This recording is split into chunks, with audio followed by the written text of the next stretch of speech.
Hey!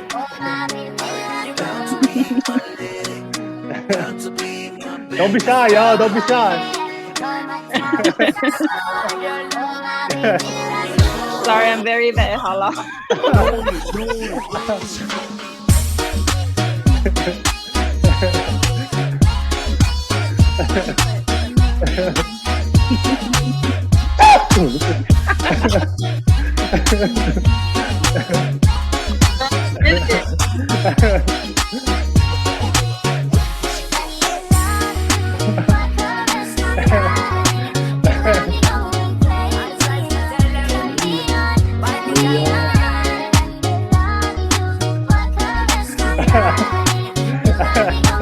Don't be shy. Oh yeah. Man, you guys gotta get the vibe up. I know it's inside. I know the vibes inside you guys. You gotta let it come out. Already Let it come into out. Let it come out. All right, welcome to the show, guys. We got a great show for you guys. But before we start, I just want to take the time to share with everyone the purpose of this show. I know a lot of you guys have been reaching out. A lot of you guys have been asking me a lot of questions about this show, why I started it. So I felt like it was perfect for me, to start the show and to kind of address that to everybody, my intentions and the reason, the purpose of why I started this show and this platform. So to be honest, the reason why I started this show, I just wanted to create a platform where men and women can have real honest conversations about dating, sex, and relationships for the sole purpose of finding a healthy lifetime partner where you can build a happy family and live a happy life. For me, I'm a very big family man. I grew up in a big family. You guys already know I'm Tongan. I grew up in a big family. I was raised by my grandma, my aunties, and my sisters.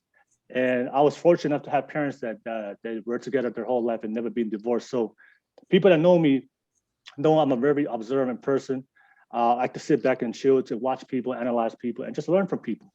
So when it comes to dating and relationships, I have observed within my own family what a healthy relationship looks like. Strong, masculine, and loving feminine energy, a healthy balance of a man's and a woman's understanding of their roles and responsibilities, and working together as a team, to be selfless, to prioritize the happiness of your partner over your own so you can build a very successful long-term relationship and, of course, a successful marriage. So I saw this growing up, and that's what I was raised by. So, men were being raised as men to live a life of purpose, confidence, and responsibility. And women were being raised as women to be loving, to be supporting, and carry themselves with self-respect. Now flash forward to today in America, modern day dating 2021.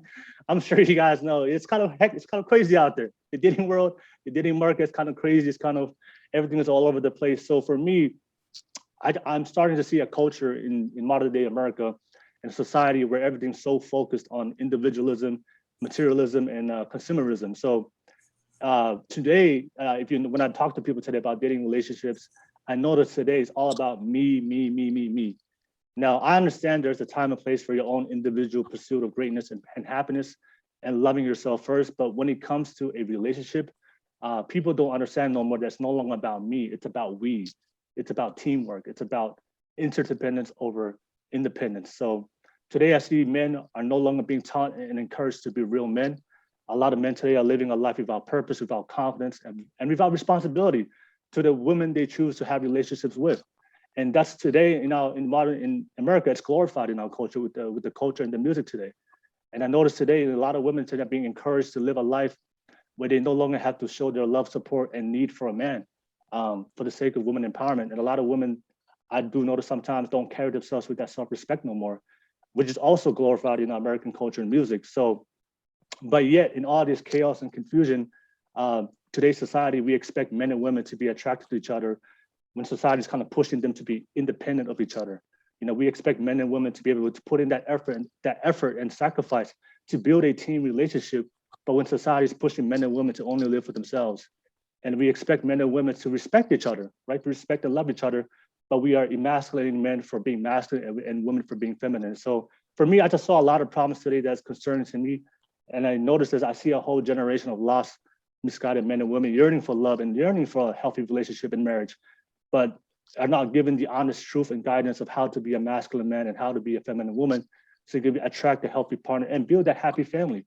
That is why I believe it's important for us to have these type of conversations between men and women so we can speak about the struggles we go through with modern day dating, sex, relationships, so that we can teach each other, learn from each other, hold each other accountable for our actions, so we can be a better partner and be a better individual to attract a healthy partner and one day be the person we need to be so we can build a happy family. I'm very big on family, so I want to remind the world and today's culture about the importance of family. So if we want to make this world a better place, I always believe it always starts at home. So that's my purpose of my show. So thank you so much for all you guys tuning in. We're gonna have some great convos with these great guests today. And I hope hopefully these conversations we have can help in your own life journey to find love and hopefully find your dream guy or dream girl. You can build your happy family one day. So I'm excited, and I guess it's time to start the show. So ladies, we have some great guests today. I'm very excited. Thank you so much for joining me on this show. Anything you want to add to that? I kind of went on a rant a little bit to show everybody my purpose of this show, but any of you guys want to kind of add to what I said?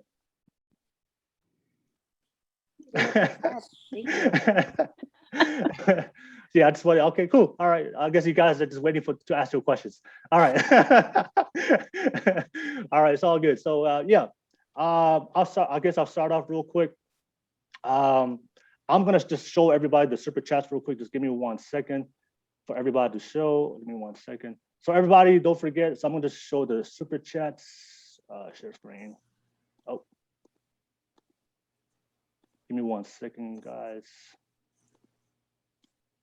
All right. So if you guys are tuning in, don't forget we do have the super chats that we always have every single live. You guys are brand new to the show, so I do have a super chat. You guys are allowed to donate to me, and in order to pursue my goals of creating my ultimate goal one day is to have my own podcast studio here in LA, and hopefully one day I can invite these beautiful ladies and they can come physically to LA and we can have a live show one day in the future. So, but yeah, if you guys are with YouTube, you guys are probably familiar with this. So if you guys want to show some love to all the work that we put in to make sure to give you guys a great show, show some love and do some donation. Here's my Venmo account. I highly suggest you guys take the time and screenshot it right now, so that way later on at the show, when I do pull it up real quick, and you guys have a comment you want us to read live on the show, if you guys have a question you guys want us to discuss on the show, or if you want to jump in and call us on the live and you want to talk to us live on the show, you guys can, but you have to be able to donate through a super chat. Once you guys donate the Venmo and send the funds to my account, just screenshot it and send me that information on Messenger, on Facebook Messenger, and I'll be able to see it. And then you'll be able to ask me the question, or you can call me on Messenger and I can pull it up on the screen and you guys can talk to us live based on what price that you guys are willing to donate. So show some love, y'all. You know, just here to try to help you guys out and help our community and help out people out there that's trying to find love and find the right relationship. I will appreciate all the love and support and for all the donations you guys show me. So that way I can make better content and make better shows for you guys to give you that value to your life. So take the time, screenshot, show some love. Don't be some, what do you call those people that, ninja watchers? Is it ninja watchers? Is it ninja watchers? People that watch but don't like, don't participate? Is it ninja Something watchers? like that. Yeah. Don't be ninja watchers. Show some love. We're all Polynesians at the end of the day. Show some love and support. But take the time to screenshot this because I will bring it up later on this show. All right, cool. Let me go back and put the music on real quick. Cool. All right, ladies. So I'll ask. So we'll allow you guys to introduce yourselves real quick. So just tell everybody who you are, where you're from, and what you do. So I guess I'll start off with Tarah, and then go from Tarah to Anna, and then from Anna to Nunia. Go ahead, Tarah. Cool. So my first name's Salamahe, but I go by Tarah, and I'm 25, and I'm from Northern California, and I'm currently in school for clinical psychology right now, and I'm Tongan, full Tongan, I'm pretty sure. That's all right. Nice.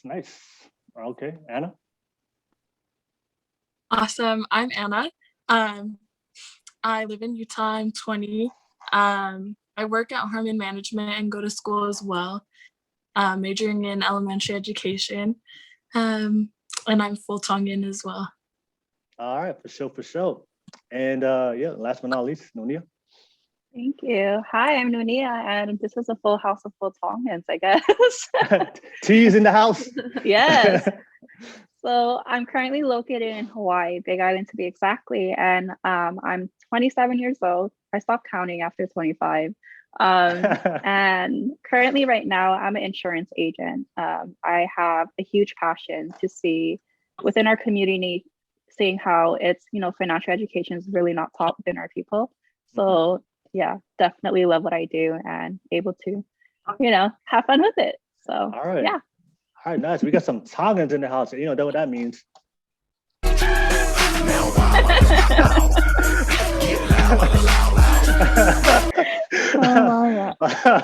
Gotta give you all you guys a little chivo real quick. All the Tongans in the house. All right, so we got a lot of sophisticated ladies. Nice. So thank you, ladies, for jumping on the podcast. We're excited. We have a great show for you guys.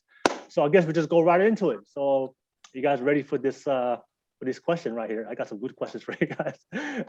Oh no. All right, so ladies, the first question I have for you guys. All right, so when you go on a first date with a guy, all right. So when you go on the first date with the guy, what is the first thing you'll notice about him? And what are the deal breakers for you that will eliminate a guy's opportunity to go on you on a second date?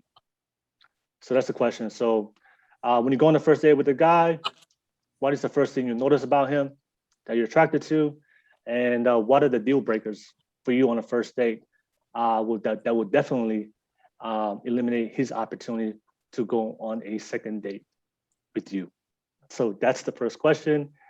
And I guess we'll start with Tarah. Oh no. I'm like the most nervous too. Yeah, I saw that. So I was like, let me ask her first. Perfect. I'll get it over with. I think superficially, like eyes, maybe, and then after that, and their smile. That's superficial. And then more deep is like if we can communicate well. And that's just really if they can communicate with me. So that's unique to me. And then and that's pretty much it. And chemistry. I feel like that, like, if you have chemistry or not. I don't know. It's like good vibes, just positive vibes that complement your personality. And not into yourself. Okay. I think I'm pretty good at gauging if you're very into yourself, which is a turn off. Okay, so you said eyes and that's the first thing you notice. Okay, and then you said what was your what was your deal breakers? What was your deal breakers again? I know you said somebody that's into himself. Yeah, if you're too arrogant. Too arrogant? I just don't. That's like my top thing. Yeah. Too arrogant. Anything else besides arrogance? Besides arrogance, not really. Just I think if you're arrogant, yeah, I don't have many deal breakers, and I hope you show up late because I'll probably be late too. The first, a little bit late. Okay, all right. So okay, so for you it's just don't be arrogant, and hopefully you have some good eyes, and but just don't be arrogant, and everything else is open. Yeah. All right. Is there anything physically that's a deal breaker for you? Whatever it's the way he dresses, the way he looks, anything that may come up with particular? No. Hygiene or something. I'm just. Oh yeah, like you're just normal hygiene, like normal and good to good. I think that's the scale I'd use. Yeah, but maybe you forgot to wear deodorant that day, so you just remember the next time. I give a lot of chances, so I think first impressions aren't everything that you can gauge a person's like whole entire.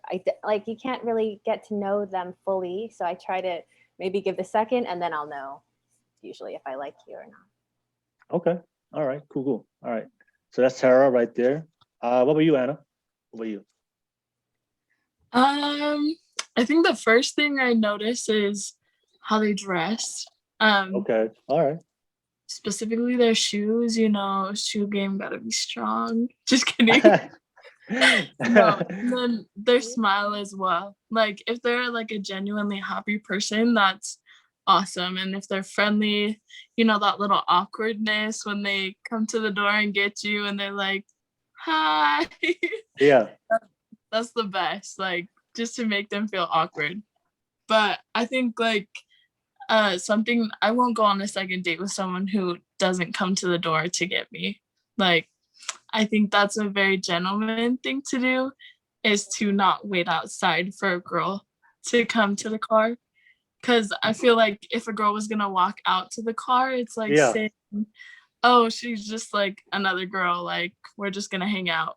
But like it actually shows that they have initiative and they want to go with you because they're respectful enough to come to the door and meet whoever you're living with and like say, oh, here's the time she'll be home, and just know that she's safe. And then yeah. Is that common? I mean, is that common nowadays? For guys who come out to the door and on the first date when they pick you up? I'm just asking all the girls. Like, is that something that? I don't think that's. I mean, I don't see that guys doing that nowadays. Yeah. But it sounds It's like they just pull up. Hey, I'm outside. Let's go. Yeah. Literally. No, most of the guys who I've gone on dates with, I text and I'm like, can you come to the door? Oh, you would ask them to come to the door? Yeah, because they'll like text me, they're like, hey, yeah, I'm yeah. here. And I'm like, can you come to the door? Like, Oh, okay. I really appreciate that.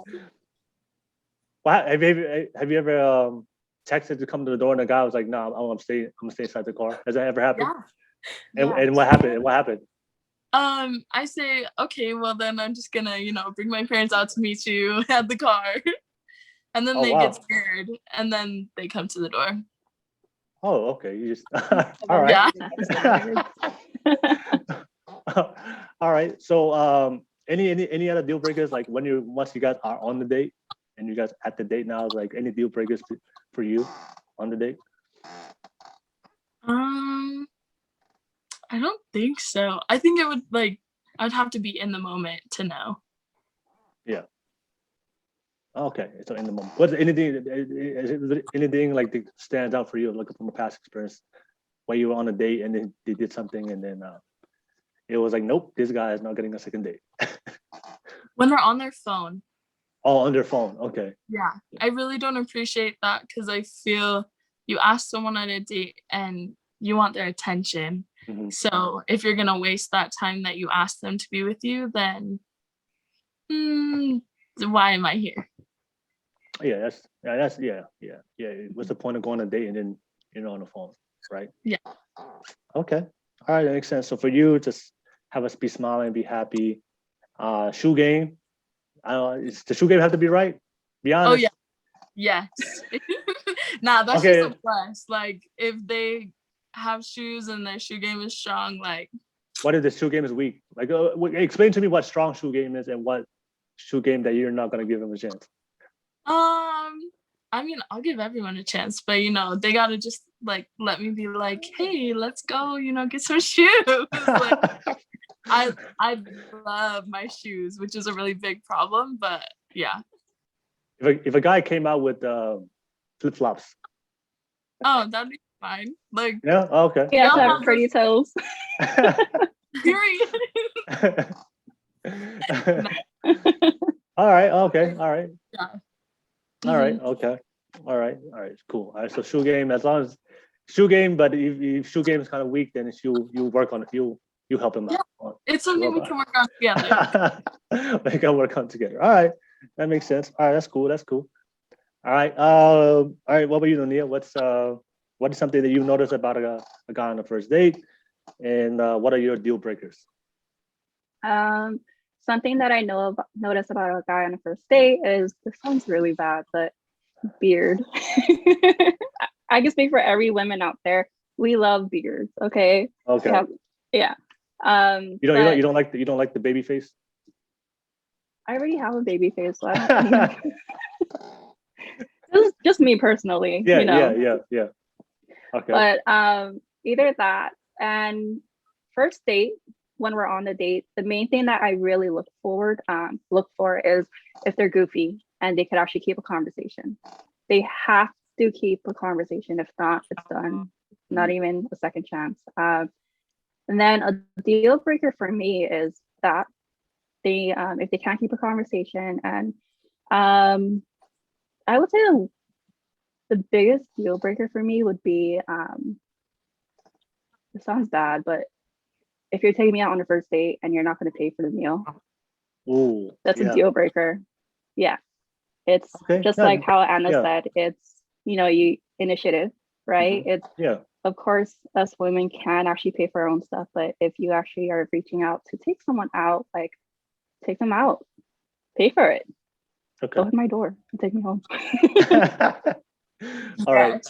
Is that you know, is that universal for all you ladies, that the guy has to pay for the first date? He has to? No. I mean, if he asked you. No, like be honest. Like if a guy was like, okay, we're gonna go on a date, but just let you know you have to pay for it. He told you that. Like, would you go on a date with him, knowing that he told you in the beginning that he's not gonna pay? Oh, if he asked, then I'd go halves. No, he doesn't want to go half. He's just like, you need to pay for the first date. No, you asked me. Yeah, no. What about you, Anna? I would be offended. I'd be like, really? Like, you want me to pay for it and you're gonna ask me out right now? Okay. Any guy can do that. All right, cool.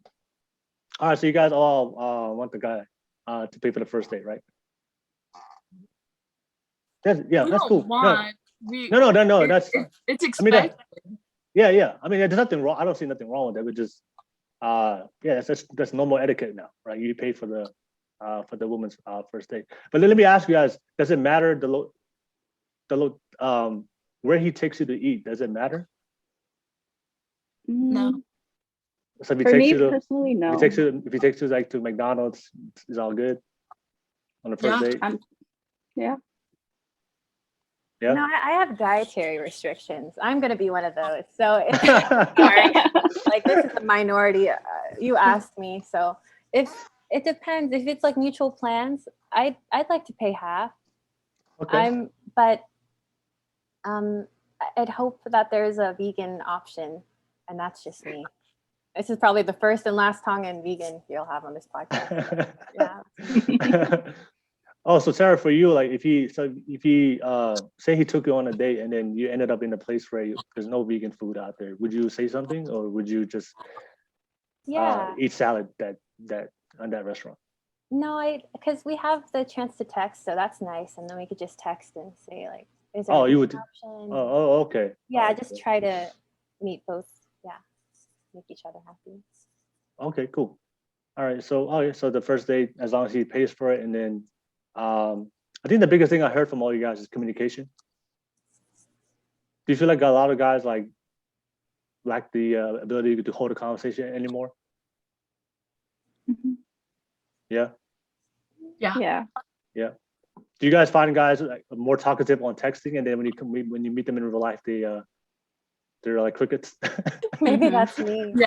I think I pull that on them. I'm just like a texting, and then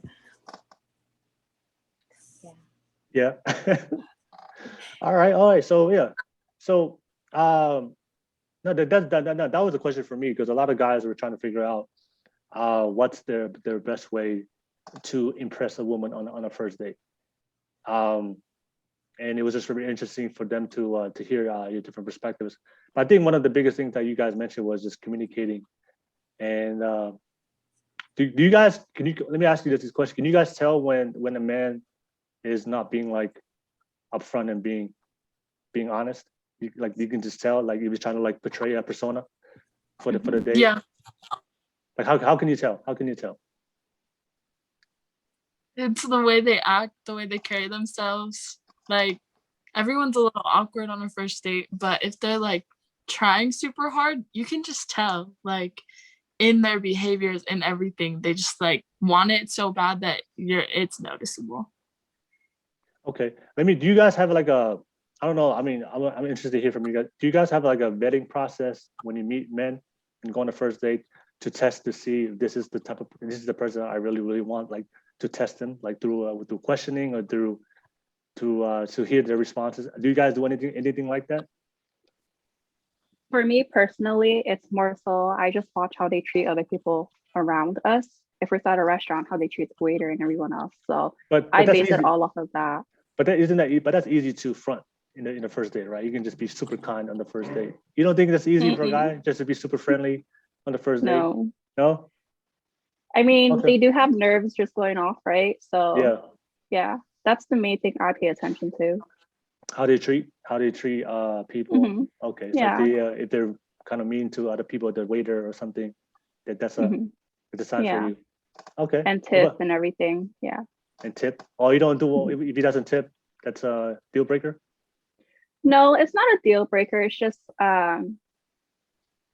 it's not a deal breaker for me. It's just I like to actually contribute to a lot of people, right? So if I see that tip is not a certain percentage, and you took me to this restaurant, you should have had extra to actually tip. So that's the one thing with me. It's just like, it's how, of course, you take me on a date, but how do you treat everyone else around you as well, like the servers and everyone else. So that's the main thing. Okay. All right. So what if you didn't tip, would you ask him why, or would you just let that be something you just saw as an observation, keep it to yourself? I'll just keep it to myself. Things might, he might have he might have something going on, and it's just not my problem or anything to ask, but it's just something I'll notice. Okay. No, I'm just saying, what if the guy was like very frugal, or maybe the guy was like, wanted to impress you and pretty much just spent his last dollar on that dinner. Yeah, which is why I wouldn't ask. Yeah. Okay. All right. Okay. Cool. So all right. So that was what were you doing, Tarah? Is there certain things that you do try to like to find out more about the guy so that you can kind of get insight who he really is? No, because I'm so nervous already. It's to even have a questionnaire like available to me. Like I'm gonna go through, hit this interview like 1, 2, 3, 4, 5, 6, 7. No, I don't think there's no vetting. And I just hope that they come in with the same, maybe that's naive, but I hope that they come in with the same intentions. I feel like more people than not have good intentions. So I'm coming in like that. We both have good motivations, intentions, and and there's not much to it because it's just a first date. So if I would have wasted an hour, then maybe I got half off the meal. It's a coupon deal, and there's no vetting. It's just I hope you're a good person, and you treat others kindly. Yeah. Okay.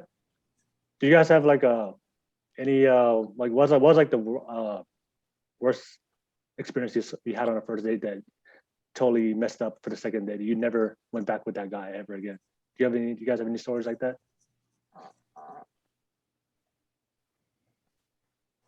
Am I the only one? Oh, looks like a lot of people aren't going on dates. Okay, that was a joke. All right, cool. Yeah, that was my question. So yeah, I think for me, just listen to everybody's answers. One of the things I'm an advocate for is like I love what Anna said, like chivalry. Putting the extra effort in the beginning, and getting outside and walking to the door. I feel like a lot of especially in today's dating culture, people don't show that no more. Or for a lot of guys, I do hear from a lot of guys that are like, oh, I'm not gonna show her that until she earns it.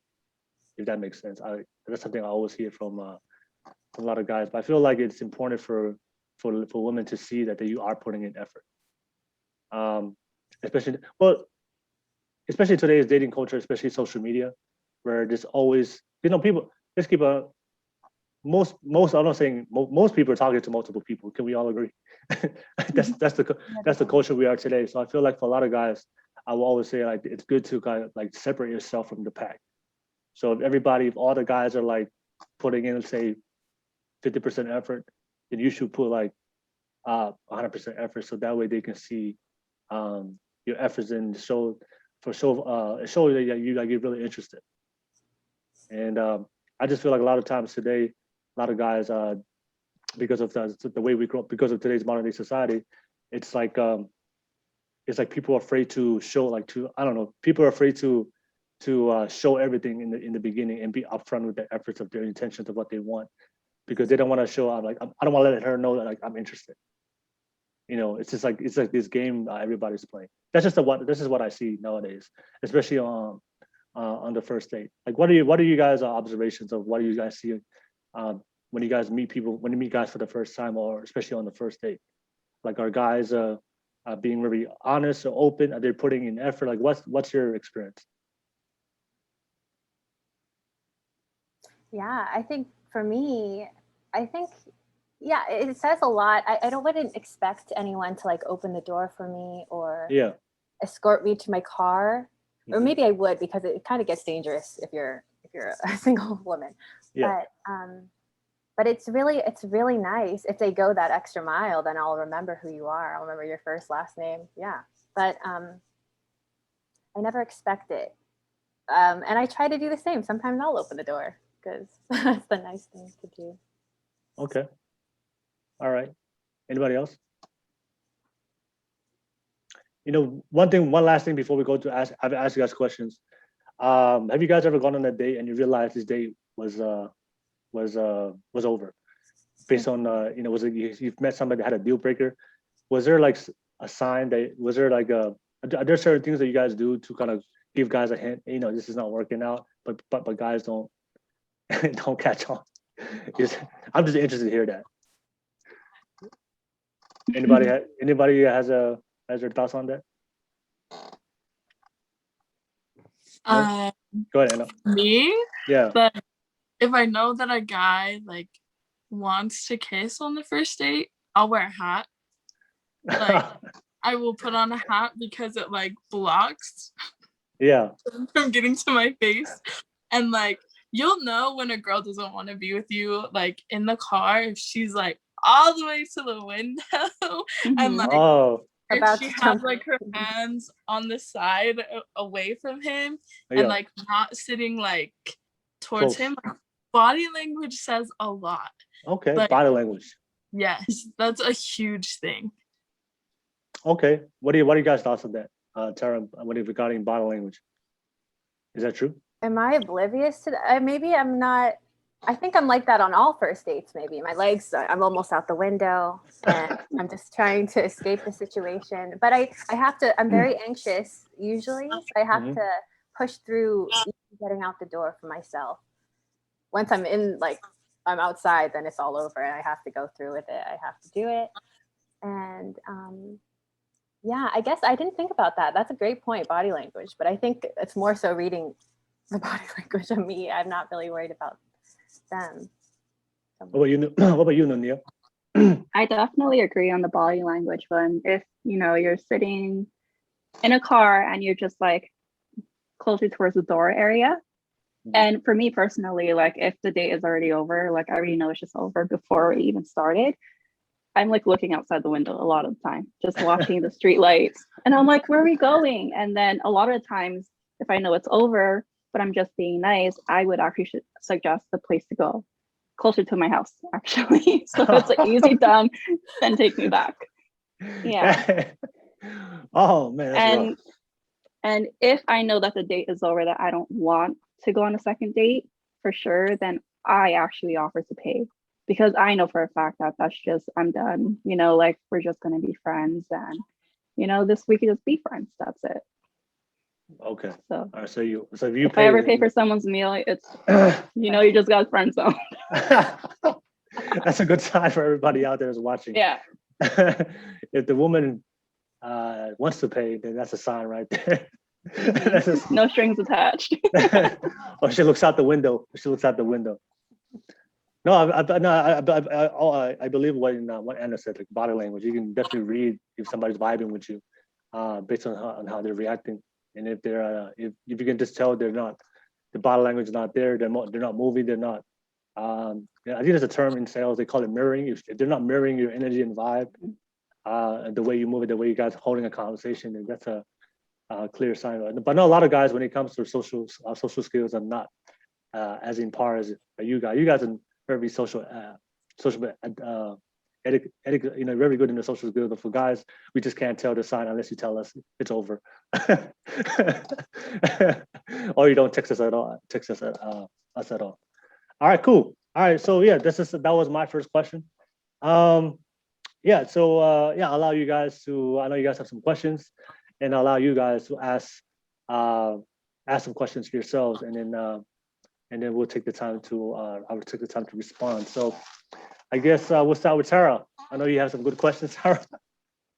Back every time I hear my name. What are masculine and feminine traits? Because you throw around masculine and feminine, but I just want to know what does masculine and feminine mean to you? And that's my question. Yeah. Oh, okay. Yeah, if you I know a lot of people have asked me that question because I do talk about that a lot on my podcast. So for me, I do believe for a relationship to work, a man has to be masculine and a woman has to be feminine. And I believe based on our biology and how we are created, men tend to have certain traits like men. Men that tend to masculine traits would be assertiveness, confidence, and ambition, right? And then the feminine traits would be nurturing, caring, and emotional availability, being emotional, right? So I believe that those traits are something that's like inherent in us. So most guys are gonna be more confident, more assertive, and more ambitious than most women. I'm not saying you guys, because we all have the same traits, like both men and women. I have feminine traits as well. I can also be nurturing, I can also be caring, I can also be kind and very supportive, very emotional. But because of our biology, we're gonna have a dominant. My masculine traits will always be dominant over my feminine traits. And then the same thing for women. You guys can be ambitious as well. You guys can be confident as well. You guys can be strong as well. But you guys, because you guys are women, you guys are naturally being caring and nurturing and be emotional, because for a lot of you guys were born to have to be mothers, right? So that's why you guys were created that way, so you can be nurturing and loving when you have kids. So the way we are designed, I believe, for a healthy relationship to work, I believe the guy has to be masculine and then the woman has to be feminine. And then that's what we really attracted to each other. So I think that one of the biggest problems today in today's society, especially in America, I don't see this anywhere else in America. I just see that we're in a culture today where we're pushing men and women to be the same. Today, like you guys can see it. I can't even say I'm a male no more. I'm a female no more. Like this, you have to identify our gender based on how we feel on the inside. It's no longer just based on like, are you a male or a female? So that's the culture we live in today. So I just see for a lot of guys, out of the way they grew up, based on their role models, they weren't taught to be masculine men. And so a lot of guys today are very feminine. And sometimes I talk to a lot of girls and they say, oh, a lot of these guys act like girls. Have you guys seen that? I don't know. A lot of these guys are no longer men. They're not being taught to be assertive, to be confident, to be ambitious, to handle his responsibility as a man when he meets a woman, right? So, and then the same thing for women. I don't see in this culture today, a lot of the women are no longer, a lot of women are very masculine, right? They're no longer have that feminine that care and nurture that a lot of men, that's what we're attracted to. So that's why for me, that's one thing. I mean, that's what I see. That's my perspective. I believe that in order to relationship work, the man has to be the man and the woman has to be the woman, and then our traits complement each other. It harmonizes, because I'm a masculine man. I'm very strong, independent. I'm very strong, ambitious, and assertive. But I still need that emotional, that softness from a feminine woman. And because I'm already strong and hard, the woman that's feminine, our traits will complement, and it works together in harmony. I just see nowadays that because a lot of men are feminine, a lot of women are masculine, two masculine people can't work, or two feminine people can't work. So you're always going to be attracted to the other person. So for you guys, a perfect example I would ask you guys is, if you met two guys, right? The first guy, he's very caring, emotional, and nurturing. The second guy, he's very confident, ambitious, and assertive. Which guy are you attracted to, just based on those traits? First guy, for me. The nurturing, caring? Yeah. Okay, that's fine. What about you, Nunia? What are you attracted to? Both. Yeah, she can't pick both. You have to pick one. I would say the first one as well. Nurturing, caring? Mhm. Okay. What about you, Anna? I would say the first one. Like, that just sounds amazing. Also, like, I do understand where you're coming from. Like, masculine traits are very attractive at the beginning, but we always want someone who is going to be caring and nurturing towards us. Yeah. I think to how you guys responded, I believe, because we grow up in a Disney like fairy tale, over romanticizing nurturing, caring.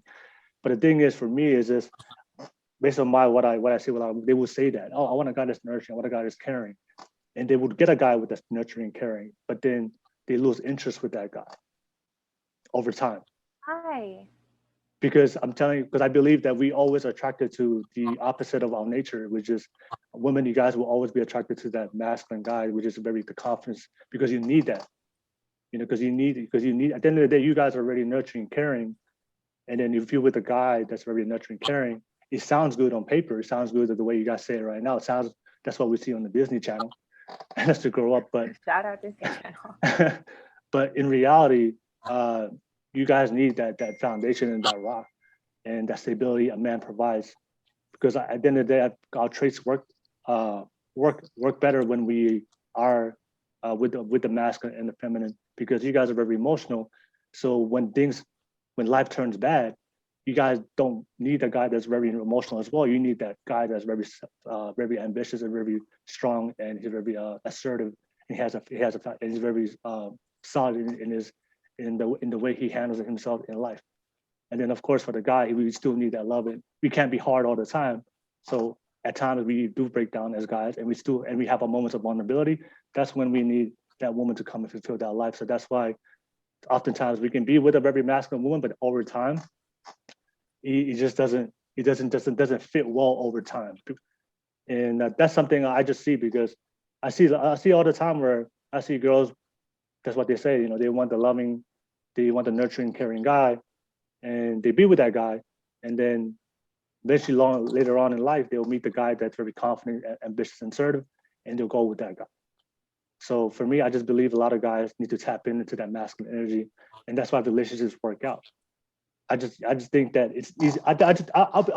For me, I'd be interested to see the type of guys you guys will go with, and how long it goes. But I just see when I see relationships when the masculine and feminine energy is not in harmony and balance, like I just see a lot of problems happen, and it doesn't work out in over 1 or 2 or 3 to 4 or 5 years. And every relationship I've seen that worked out, where they actually got married and they never divorced and they never got separated, I've always seen that the man was the masculine man, and then the woman was the feminine woman, and they worked together. If that makes sense. Go ahead, Nunia. I have a question going off of that. Basically, Tarah. Sorry, I'm sitting on the floor, so it's very uncomfortable. But kind of going off of what Tarah was asking is, and what it is that you're saying, Will, is let's just say if there was someone if the man was very masculine, right? Yeah. And the woman comes home and she's just very emotional, always crying. Yeah. And of course, at the first stage of dating and stuff, right? He knows how to actually, be there for her. Yeah. But then over time, let's just say 4 years in the relationship, the crying turns into, it's just natural for women to just be emotional and cry, right? They just need their days to cry. Yeah. But then the man will eventually be like, why are you crying? You're always crying. Like, the reason I think what we the reason why we agreed to, we rather have the emotional one is because emotional people know how to comfort emotional people. Masculine people do not know how to comfort emotion. It's definitely, it's definitely something that's, very foreign to them after a certain amount of time. Mm-hmm. So I think that's one of the main reasons why I said I would rather choose the more feminine side, because we would know how to actually nurture that more, and we could still learn to have ambition and everything else. So you're saying that you wanted the guy that's you want a guy that's more if the guy's too masculine, he wouldn't be able to know how to handle you when you're very emotional. Is that what you're saying? What I'm saying is if a guy was just strictly just masculine and didn't know how to actually have, like the emotional side within him, over a period of time, it would just get too much to him, where he would just, afterwards, he would literally just be like, it's the crying and emotion is a burden afterwards. No, the only thing I would say about that is like when for me is like when you're a masculine guy, you just understand that when women are very emotional, you understand that's their nature. You know what I'm saying? Especially if you love that person, right? Especially if that's somebody I really love. And number one, I understand that women are already emotional already. So it's like for me, like I wouldn't get mad about something that I knew that's how you were created. That's how you're supposed to be. So I wouldn't see that as something that's bad. And plus, like that's why we're very strong, because we're built for that. Like we're built for to handle your emotions. All right, that's why Tarah's face. We're built for that. Like that's why you guys seek that masculine man, because you guys already know, like you guys already have your emotions going wild. So that's why I believe most women, you guys are more attracted to very self-confident and ambitious and guys that are very stable than the guy that's very up and down with his emotions. Go ahead, Terry, you have something to say? Yeah, I think we're all seeking out emotionally stable people. I think that to say it's like masculine is like, this is black and white, this is like what men have to go through to have a successful marriage relationship is, it's like, it's more complex than just saying like, I'm looking for someone who is vulnerable with their feelings. Like, I want them to be confident in themselves. I want them to have both. I don't think it's unrealistic to look for a partner who is emotionally stable, who can communicate well. Because I think, go ahead. Like going back to your point of like men and women staying in marriages, like back in the old days, because it was traditional to stay in your marriage and not divorce, and it wasn't socially acceptable. Like even if your partner was abusive or if they were cheating with multiple partners, like then men would tend to stay with the man, and that was socially acceptable back then. Yeah. And I think as we become more independent, it's just becoming less acceptable, and we're just requiring men to be on our level. So if we are emotionally stable ourselves and we're being emotionally vulnerable, I just expect that in the partner to be like that missing, that yin yang. You know what I'm saying? That no, so compliments me. No, so when I say masculine and feminine, I don't mean that when I say when a guy's very masculine, I don't mean that he's just so masculine to the point that he doesn't have other feminine traits, or he doesn't even concern himself with the other traits that we all have. Like, and I think that's the narrative that the culture has kind of like society has kind of pushed on. Okay, if a guy is very masculine, it's toxic masculinity. Like he will never understand your emotions. He will never be vulnerable. No, you can be masculine, a healthy masculine man, that you're very ambitious, you're very confident, very assertive, but at the same time, I can still be able to communicate with the woman and still be able to handle her emotions and be vulnerable at times. And traditionally, that's a great point. Just going off of that, like traditionally, men aren't allowed to share their emotions, and I see that there's a lot of, like with there's like a lot of depression, anxiety. Like there's just a lot of mental disorders that are just going unspoken. Like we just don't talk about our feelings. It's unacceptable at all for men, boys to talk about. Just stop crying and pick yourself up and keep going. So I think it's just making men more comfortable with being vulnerable with anyone, not even their like romantic partners, but just like their family. I think that's really healthy. I don't see that as a weakness. And I think it gets kind of dangerous if you like make it a synonym with like emotions with women or femininity, sorry, because I think everyone has emotions. We've just been socialized to think that this is how you express your emotions, and women are allowed to, and then boys shouldn't. I get that. It's just, see, the thing is, for me, is just like, I don't know if, I just see that, because right now you already know America, the divorce rate is like 50%, right, in America. Right, I'm sure you guys know that, like 50% of marriages in America end up in divorce, right? 80% of the divorces that they have is like, is initiated by women, right? And then initiated by women, and do you know the primary reason why they initiate these divorces? It's because of financial situations, right? So the reality is, even though, as you guys say, you guys want a very nurturing and caring man, right? You guys want a very emotional, but in reality, 50% in America, because we all live in America, 50% of divorces are, 50% of marriages end up in divorce, and 80% of the divorces are initiated by women, and the primary reason is financial stability. So the men who are very assertive and confident and ambitious, those are the men that tend to be more financial what? Stable, right? Because if those women are initiating divorces because of financial stability, because of financial purposes, so pretty much they're saying is that guy is not handling his business, his responsibility as a man, or he's not for the point that she's comfortable with that, so she's trying to find something else. So that means that guy, so that's what I would say is, that's what women say, that's what they want. But then if they go with a guy that's very nurturing, caring, he's not ambitious, he's not confident, he's not assertive, and that means he's not as successful as those guys, because if you look at the guys that tend to be assertive and have those personality traits, that assertive, ambitious, and confident, those are the guys that tend to have better careers and provide better stability.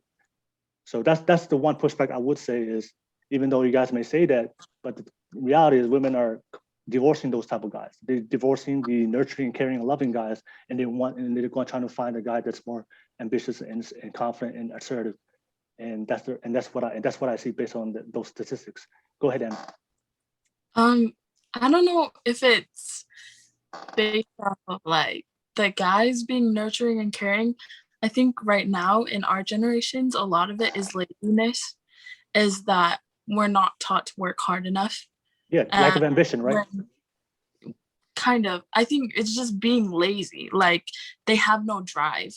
Yeah. And everything comes easy to all of us as we grow up and as we're in the States. And once we get to that point where something's hard, then people fall apart.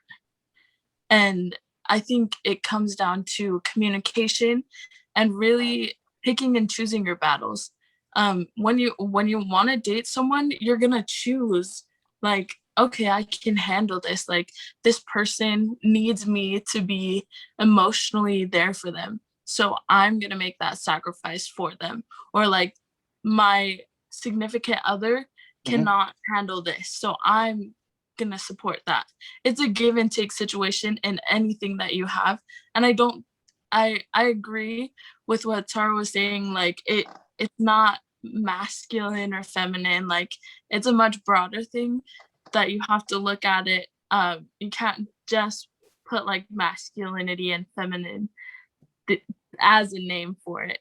It's much broader, and it takes a lot more time and effort to look into different relationships to see that, oh, maybe because he was so emotional, his wife had to pick up the slack and be the masculine one to make the money, or she just didn't want to worry about him anymore. So she was like, you know what, we're just going to get divorced. You can deal with your emotional problems, and I'm going to be this strong feminine woman who does not need a man, and I'm going to go get my money. Like it could be the total opposite, but we really don't know. And I think it just comes down to each relationship, where it has to be, here's what I can give you, and then here's what I need from you. And it's a give and take everything. Yeah, I mean, the traits you have can can pretty much predict the behavior, right? Right? Certain traits. If you're a confident person, very ambitious person, very assertive person, I mean, there are studies that are done that your traits can predict whatever traits you have can predict what type of success you have based on the industry you are in. So guys tend to be very ambitious. They're not lazy. Ambitious people, they don't want to stay the same. Ambitious people, they work hard. They have work ethic, right? So they're not lazy people. If you're very ambitious, you go make things happen. You don't wait around and mix and be lazy. All right. People are very assertive. They go, they take initiative. They don't wait for things. They go and get things, make things happen. So the reason why I always believe women, you guys will care more about that, more attracted to that guy, because in reality, at the end of the day, when you build a family, it's gonna require money. It's gonna require a house. It's gonna require bills. You're gonna have kids.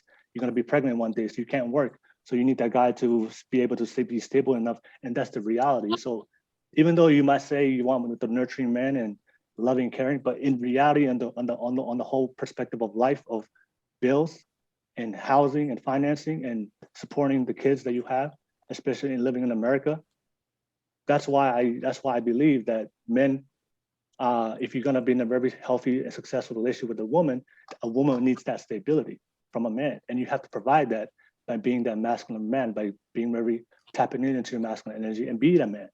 A lot of those guys that are very lazy, because I do see a lot of lazy guys, and based on my conversations with them, nobody's ever showed them how to be a man. They're like boys. Like nobody's ever taught them the responsibility of being a man. Some of them had never had that father figure. Some of them never had that masculine energy. They grew up in a house full of women, and I'm not saying it's the woman's fault, but just for guys, we need that father figure, that masculine energy to teach us how to be men. A woman can't teach a guy a boy how to be men. Only a man can. So I just see it for a lot of guys today. They don't have that confidence. They don't have the confidence to even approach a girl, and let alone get a job. They don't even have the confidence to approach you.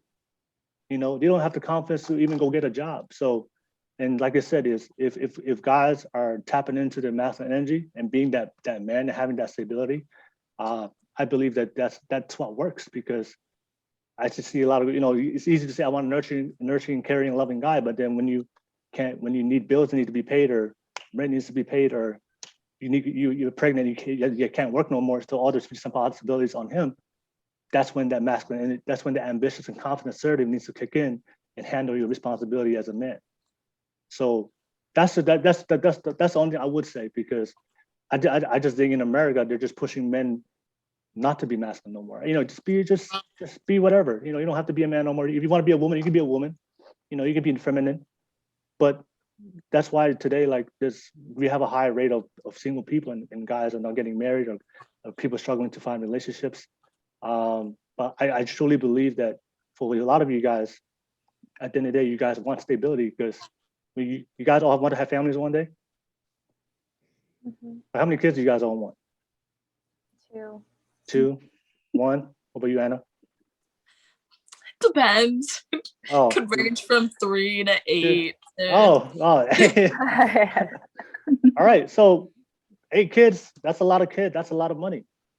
Yeah. So what I'm saying is, in reality, if you want a guy that can support 8 kids, the traits that you're looking for in a guy is going to be the ambitious and confident, assertive guy to handle that responsibility, not the nurturing guy. So for me, that's just what works. If a guy doesn't handle his responsibility, I say this to guys all the time. If you don't handle responsibility as a man and be financially stable, the woman's going to leave you. They're going to leave you for whatever reason.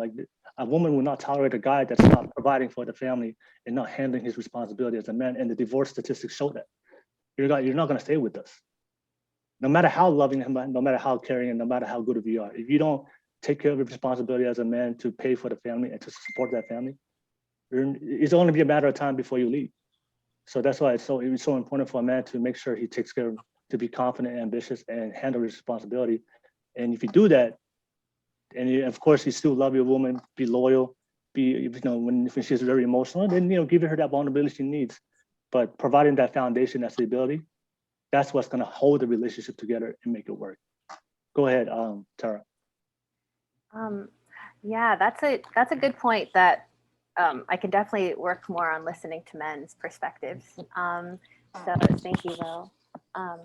When I think of personality traits, I've been taught like that you're born with personality traits, and sure, they're going to correlate with different things, but there's so many different factors. Like it's so hard to pinpoint like this is what contributes to like their successful relationship. It's really hard to tie down, like, I don't know, that's really hard for me to fit together in my mind. But then there are also experiences, which you mentioned, that you can be taught how to be a man, but that's a lot of pressure to put that on like only the men, to like, you're going to be ambitious, you're going to take care of, like, well, take care of yourself, I hope. Take care of yourself. But the thing is, for you, it's like, maybe for a woman, like I said, it may seem like pressure, but for a man, it's just what we do. You know what I'm saying?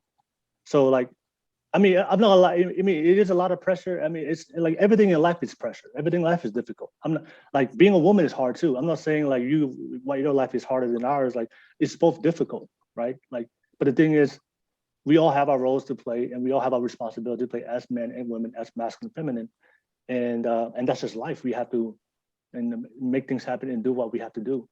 To create, to live our happiest and best and most stable life, and that's the thing. We're and Anna said like guys are lazy, but that's the culture we're teaching boys today. Like we're teaching boys, you don't have to be ambitious. You can just smoke weed and play games and chase women, and it's all good. Live your happiness, right? But that's not but. No, when I grew up, my family told me, no, be a man, like handle responsibility, be ambitious, go, make sure that you can take care of yourself. And then when you do have family one day, then you'll be able to support your family. That's what I was taught. And that realigns with reality, because playing games and being lazy and chasing women, that's not reality. That's not going to put you in a position to handle a relationship. You're going to be a baby daddy. That's more of a baby daddy lifestyle. But if you're looking for husband material, if you're looking for long-term, if you're looking for a successful marriage where you never have to divorce, I don't want to get divorced one day. I want to be married one time. Like, do you guys all want to be just married one time and that's it? That's the hope, but you'll never, like, we're only certain of today. So. I know, but I'm saying is the best chances of probability to doing that is being the best man you can be, being the best version of yourself, and handle your responsibility as a man. And of course, the woman, be the best woman you can be and handle responsibility as a woman. And then we just come together and our traits complement and harmonize together. That I could just come in and be that man and provide that stability. And then you can just be that loving woman and be that nurturing, caring woman that you can be. And we can support each other. We can love each other. You can have a job too and support each other. But it's very important for you to know that I can handle responsibility just in case if things happen with your job, just in case if you get pregnant one day, you can't work no more, I can pick up the slack and still move on, and nothing changes for us financially. We're not gonna, if you stop working, then we're gonna be living outside and asking for money. That you have confidence that, okay, we both work together, but if I get pregnant and need 9 months off, you can trust me that I can still maintain the bills and the stability of the household and still maintain it while you have kids. And then when you get back on your feet and want to work again, good. But that man, because of you guys are women, you guys are pregnant, then that's why you have to find that foundation guy, because he has to work even when you're pregnant. Like he can't expect you to work when you're pregnant. Like you're gonna have those moments that you need to stay home and take care of the kids. So that's reality. So that's why stability and purpose and assertiveness, and that's why I always believe that for a guy, like, to be with a woman and how many kids you guys want, in the grand scheme of things, and living in real life with bills and payments, especially in America, especially in California. Yeah. And, I don't know about Utah, but Hawaii, oh my God, Hawaii is super expensive, right, Nunia? Like, what I'm saying? So that's why I always say that you, as a man, you don't fall for that narrative of being super nurturing, caring. No, handle your business as a man and responsibility as a man, and be a great man, because at the end of the day, it's costs money, and you need it, and there's gonna be hard times, especially if you live it's not Tonga where you can just don't have, if you don't pay bills, you still have a house to live in Tonga. You can still survive in Tonga. In the modern day society, bills need to be paid and things need to be financed. Kids cost money, college education, all these things, and that man has to provide for it. And then if you get pregnant, you have to say somebody has to take care of the kids. It's naturally gonna be the woman. And you have to handle responsibility. So that's like the real life marriage and success relationship path of modern day society today. So that's why, you know, I mean, that's just the way that's why I see it, is like, I believe that it's important to be masculine. And like I said, I just, this narrative today that they push that being masculine is toxic. Like, if a guy's too masculine, if a guy's too confident, assertive, and very ambitious, like, he's not gonna, that's the narrative they place on a lot of women today. Oh, we're not gonna listen to you, we're not gonna care about you, we're gonna be controlling. I mean, that's what I hear from other women, independent women. Oh, I don't want an ambitious guy, I don't want a confident guy because he's gonna control me, tell me what to do. No, like, it's teamwork. Like, I'm not controlling. Like, I'm very masculine myself, but I will talk to my woman and we will have conversations and we'll work it together and we'll make things happen, because in relationship, it's all about teamwork. But it's just this narrative that we create. If you're too feminine, it's a bad thing. You know, you're like, they chastise women now for being feminine, being housewives now. Like, if you're a woman, a housewife, the women that have careers will look down on you because they're a housewife, but they don't realize being a housewife and building a big family, that's still a lot of work too. That's a full-time job. You know, I saw that. You're just not paid. Yeah, you're just not paid. But a lot of women who are very career-oriented or independent will look down on those women, which is crazy to me, because it's still, because I grew up with a grandma, she raised 20 kids and all on her own. You know, so I'm saying, so, and I saw that firsthand. So it's a full-time job. But that's the society we live in today, that we're criticizing women for being feminine, and then we're criticizing men for being masculine. And then why a lot of you guys are single right now. Why we're all single. So, but that's my view on masculinity. That's why, and like I said, it's just, I just see that today's that the women are masculine and the men are very feminine. So you guys are very feminine. So if you meet a guy that's very feminine, that's not attractive to you. And I'm already masculine too. So if I meet a woman that's very masculine, that's not attractive to me. So I'm always attracted to the opposite, because your traits will complement mine. So that's why that natural balance, you know, I don't know if you guys believe in the yin and the yang, you know, the light and the dark, there's always a side that we have to be complements. And that's what I see with masculinity and femininity. And that's why, you know, God created us, a man and a woman, to be together. We work better together than apart. Like, you know, I prefer to be with a woman, because I know with a woman, we will be able to build things together. What's that quote? Behind every great man is a great woman. Behind every great woman is a great man. Something like that. I don't know. But yeah, that's just the way I see it. But it's really, really hard to be attracted to the opposite person if their traits is not something that complements yours, and it's attracted to yours based on being feminine and being masculine. Anybody want to add to that? Anybody want to add to that question? Or to that? No? Yeah. Go ahead, Tarah.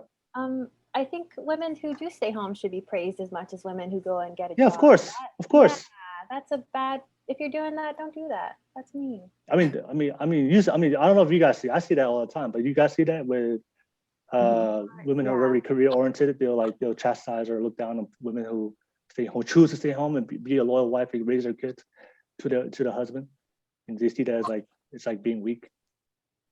I'm like, there's nothing weak about raising 8 kids like Anna. Good luck, Anna. She wants to raise a whole football team. Oh, you already know, if I've planned it. If I have twins and then I have triplets and then I have twins, then I'll have 7 and I'll have 7s for rugby. Nice. And then if I adopt, then I can have like kids the same age. We'll have a whole football team. Don't worry, guys. NFL will.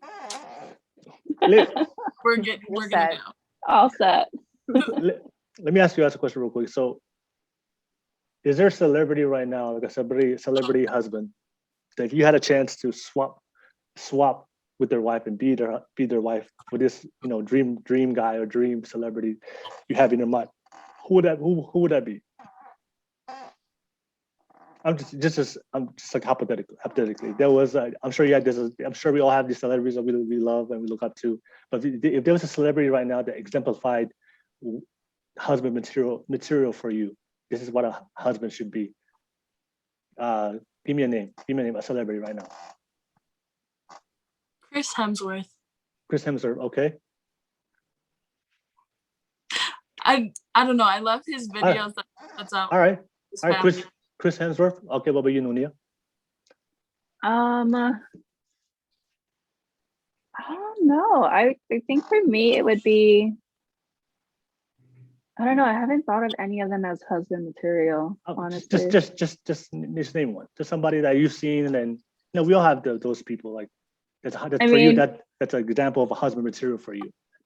For me, honestly, it's just like mine would be Jason Momoa, but I wouldn't say baby husband material. It's just physical appearance. Okay, all right. Yeah. But you be wifey to Jason Momoa. All right, Tarah. I don't have one. My boyfriend's right here, so I'm gonna say all of the above. My headphones are on, but just hypothetical. Just hypothetical. I don't have one, to be honest. I need the Instagram lives of like doing dishes, helping out with the kids. I need all of those. I haven't seen it from a celebrity. All right, got you. It's all good. But it's funny. You said Momoa. You said Chris Hemsworth. Those guys have traits that are very masculine. They're very strong. They're very ambitious, both in their careers, and they're very assertive. So you all said that you want a nurturing and caring guy, but then if you had to pick that one guy in this world that you will trade places with and be their husband and be their wifey, you pick the most masculine guy you can think of. Physical appearance. There I go. There I go. But a teddy bear inside. You didn't pick no nurturing or caring or loving guy. You picked the most masculine guy you can think of. Well, how would you know? Let's get Jason Momoa on the call. No, huh?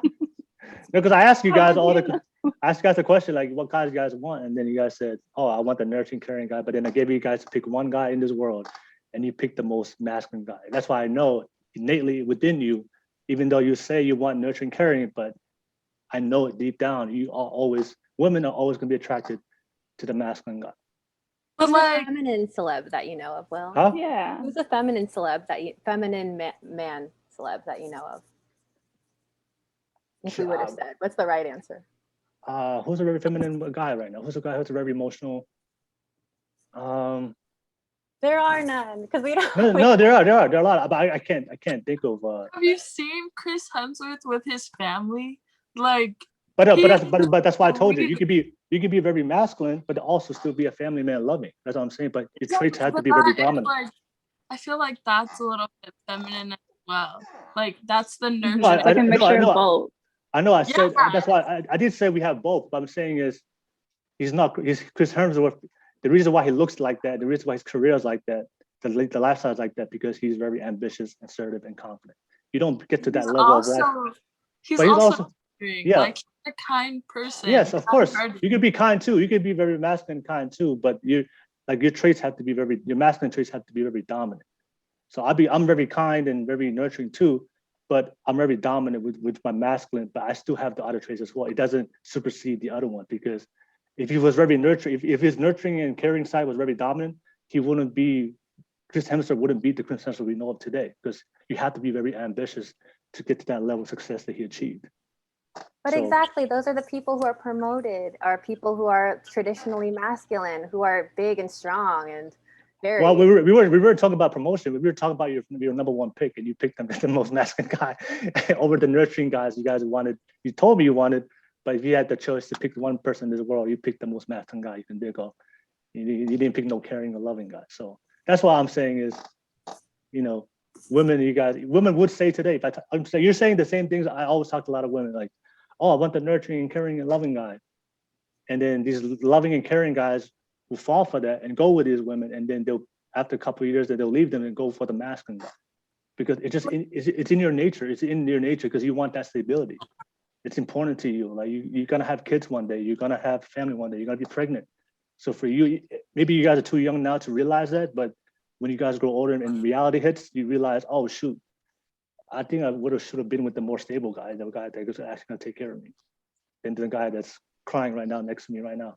And we're both crying and figuring out how we're going to survive this. But that's what I'm saying is, you guys, that's what men should be striving for. And for women, like I said, stability is important to you. So because but I feel like today, because of culture and dating today, they're trying to ignore those masculine and feminine, and that's why people are so lost today. That's why people are going to relationships, they can't handle it. Like, you ask a guy, hey, can you be more responsible? Can you be more stable? He'll look at you like, what? That's too much pressure. Like, too much pressure. That's your responsibility as a man. Like, that's why I hate from a lot of guys. That's too much pressure to rely on me, depend on me, and to be stable. I'm like, dude, that's what you're supposed to do as a man. That's what you're supposed to do. You're supposed to be stable. You're supposed to be confident. You're supposed to provide for your woman. Like, what is this talk that you don't want to do this? No, because you're too lazy. It's crazy to me. I hear this from a lot of guys, but then I realize today it's social media. It's these things, these ideologies that we hear in America, pushing guys not to be masculine, but then those guys struggle to not only find and attract a partner, but also sustain and maintain it long term. That's just my thoughts on it. Anyways, good conversation. Next question. All right, but yeah, thank you for picking the most masculine guys out there, Jason Momoa and Chris Hemsworth. All right, so Teutau, that was your question. Yeah, so Nunia, what's your question? What's your question, Nunia? Let's see. Honestly, my question, I think I'm gonna switch it up. My question is basically, it's honestly just a simple question, but I'm sure every girl thinks of it, once upon a time, but it's so stupid and simple, but it's just like, what's really going on in men's head when, we're asking them to do something and they just don't do it. And it's, like, we have to ask how many times and they still don't do it. Like, what's really going on through your guys' heads? Like, are you guys processing it? Are you guys thinking like, I don't want to do it? Like, are you guys trying to find ways how to get out of it? Like, what, like, let's just say like meeting my parents, right? Like, and you guys just keep pushing it away, pushing it to the side. And this is not a personal question for you. It's actually, a friend's question. So what's going on in men's head when it comes to things like that? Always just pushing things away. Pushing things away. So, okay. I mean, I feel like that's a very broad question. I mean, if it's pushing something away, I mean, I don't think it has nothing to do with like what's going on in our head. That's just, if he doesn't want to meet your parents, then ultimately there's a reason behind it, and maybe he's not being clear or being open with that to that girl to ask that question, and because he's probably afraid that if he told him the real answer of why he doesn't want to meet the parents, then he may cause conflict if he told him the real reason. Because ultimately the reason why most girls, like, if you want to introduce a guy to your parents, what does that mean? For women, that's like showing that this is for real, like the relationship's for real, right? Because you don't just introduce anybody to your parents, right? Does that make sense? I do. Yeah. Do you, Anna? Do you introduce everybody to your parents?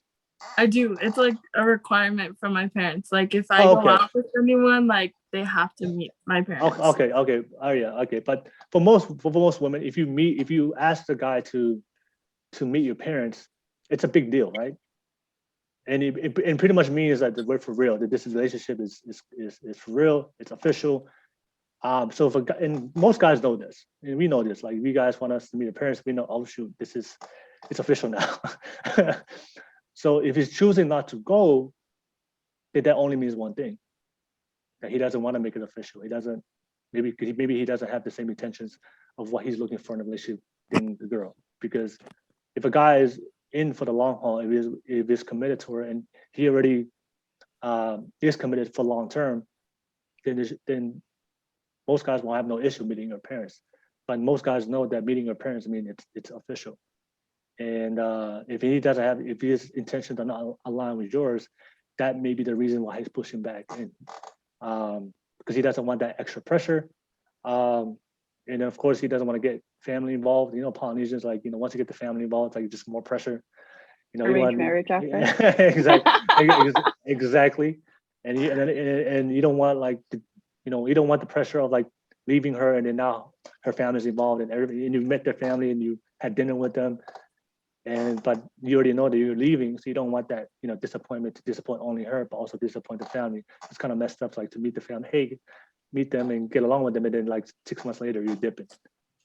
So for me, if he's unsure about or nervous about meeting a family, putting it off, I just think that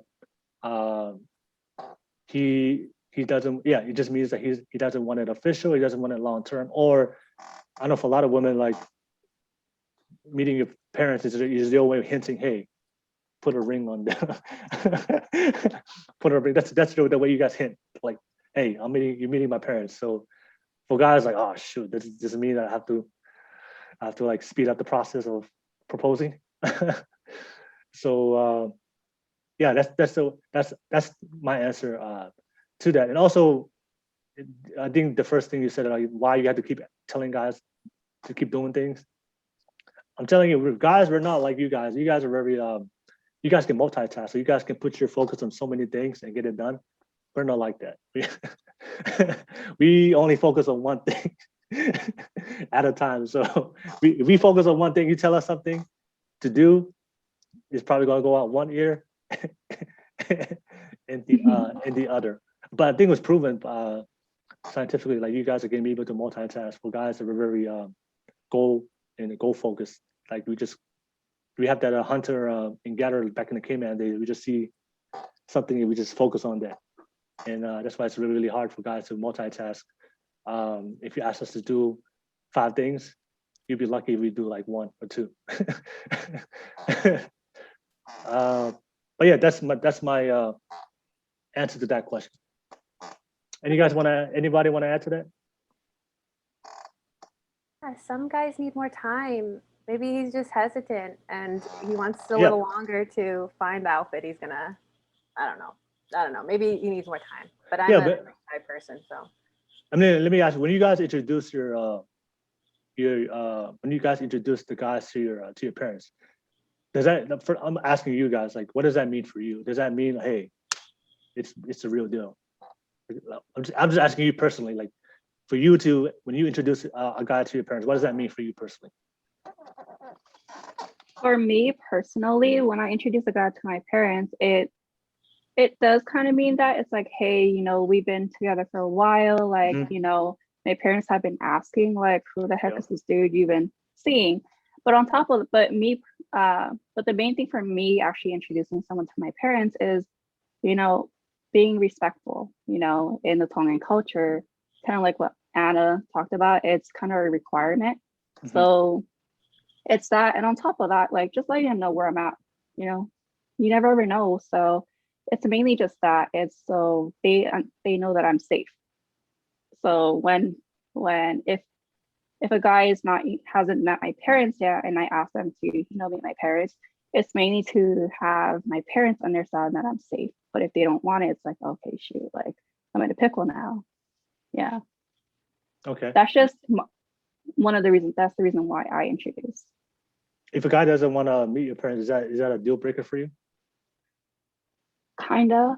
Yeah, it's definitely a deal breaker for me, but it doesn't mean that it just ends right there. It just means, like, like what Tarah said, like, definitely gives you time, but it's more of it really shows me, that, like, okay, maybe we could just, like, we shouldn't be in a relationship. It should just start off and kind of just build a friendship more. Mm-hmm. Yeah. How long do you usually wait before you ask them to meet your parents? Okay. A year or 2. Oh, okay. That's that's reasonable. Like a whole year dating. Mm-hmm. Yeah, that's totally doable. Yeah, it should be a whole year. Yeah, you guys been dating. That's reasonable. Tarah, you want to say something? I saw you wanted to add on. Well, and this is the same reason. It just means that we're exclusive now, and it's just a commitment. Yeah, it's just we're not seeing anyone else, so you're important to me, and I'd like to show, who I've been spending time with. Basically, what Nunia said. So. And for you, how long do you usually wait before you introduce? Like a couple of months, so very different than I'm on the fast track. Sorry. Yeah, No, couple months, like a couple months, like what, 1 month, 2 months? Or like what's the number? like 2 months. Oh, okay, all right. Yeah, then I have a good gauge if you really like me and I really like No, that's understandable. And then for Anna, it's like every day. Funny. No, because they live at home. They're gonna come to the door anyway, so might as well meet mom and dad. Oh, okay. Hey, I'm interested to hear. And so, if a guy said like, "I go on a date with them," right? And then the guy was like, "Hey, can we just meet at this place?" So that means he can't come to your house. You guys are gonna meet at location. Is that doable? Is that doable for you or no? Are you asking all of us? No, asking Anna. Yeah, like Oh. because you said that the parents want to meet him, but what he was like, okay, let's meet at the restaurant. I mean, yeah, I've done it a couple times, but like, I don't know. Sometimes I feel kind of weird because like I've just done it. Like, for me personally, I hate driving, and so like me having to go somewhere else is like a huge commitment. And like if they get that out of me, that's like I must really like them to drive somewhere for them. Oh, got you. Oh, okay. But then eventually they have to meet your parents, as soon as possible. Yeah. No Zoom or no live. You just did have to physically. I mean, FaceTime, like, yeah, that's happened before. Yeah. Oh, FaceTime. What's usually like based on, I'm just interested in what's usually like your reaction, their reaction, like based on how you see it. What's it like? Is it nervous when they meet your parents? Is it like awkward? Or What is it? How is it? They're super nervous, especially like because both my parents are white. Like, oh, got you. People get super nervous. They're like, your parents are white? I thought you were Polynesian. Like, and it's the exact opposite. If I go on a date with a white kid, like, they're like, oh, her parents are Polynesian. And I'm like, no, they're not. But like, they expect like very different things. And I think it's really funny. So I always like to introduce them because my parents are very like chill people. Like, all they want to do is meet you and say hello and see you and know that I'm safe. Yeah, I can only imagine for like if you're the guys are Polynesian, they walk up and they see a white person. Oh my God, is that a white Palangi? Yeah, no, people have thought that they were at the wrong house before because like my parents would be outside and I'm like, no, you're at the right place. I'm sorry. Oh, okay.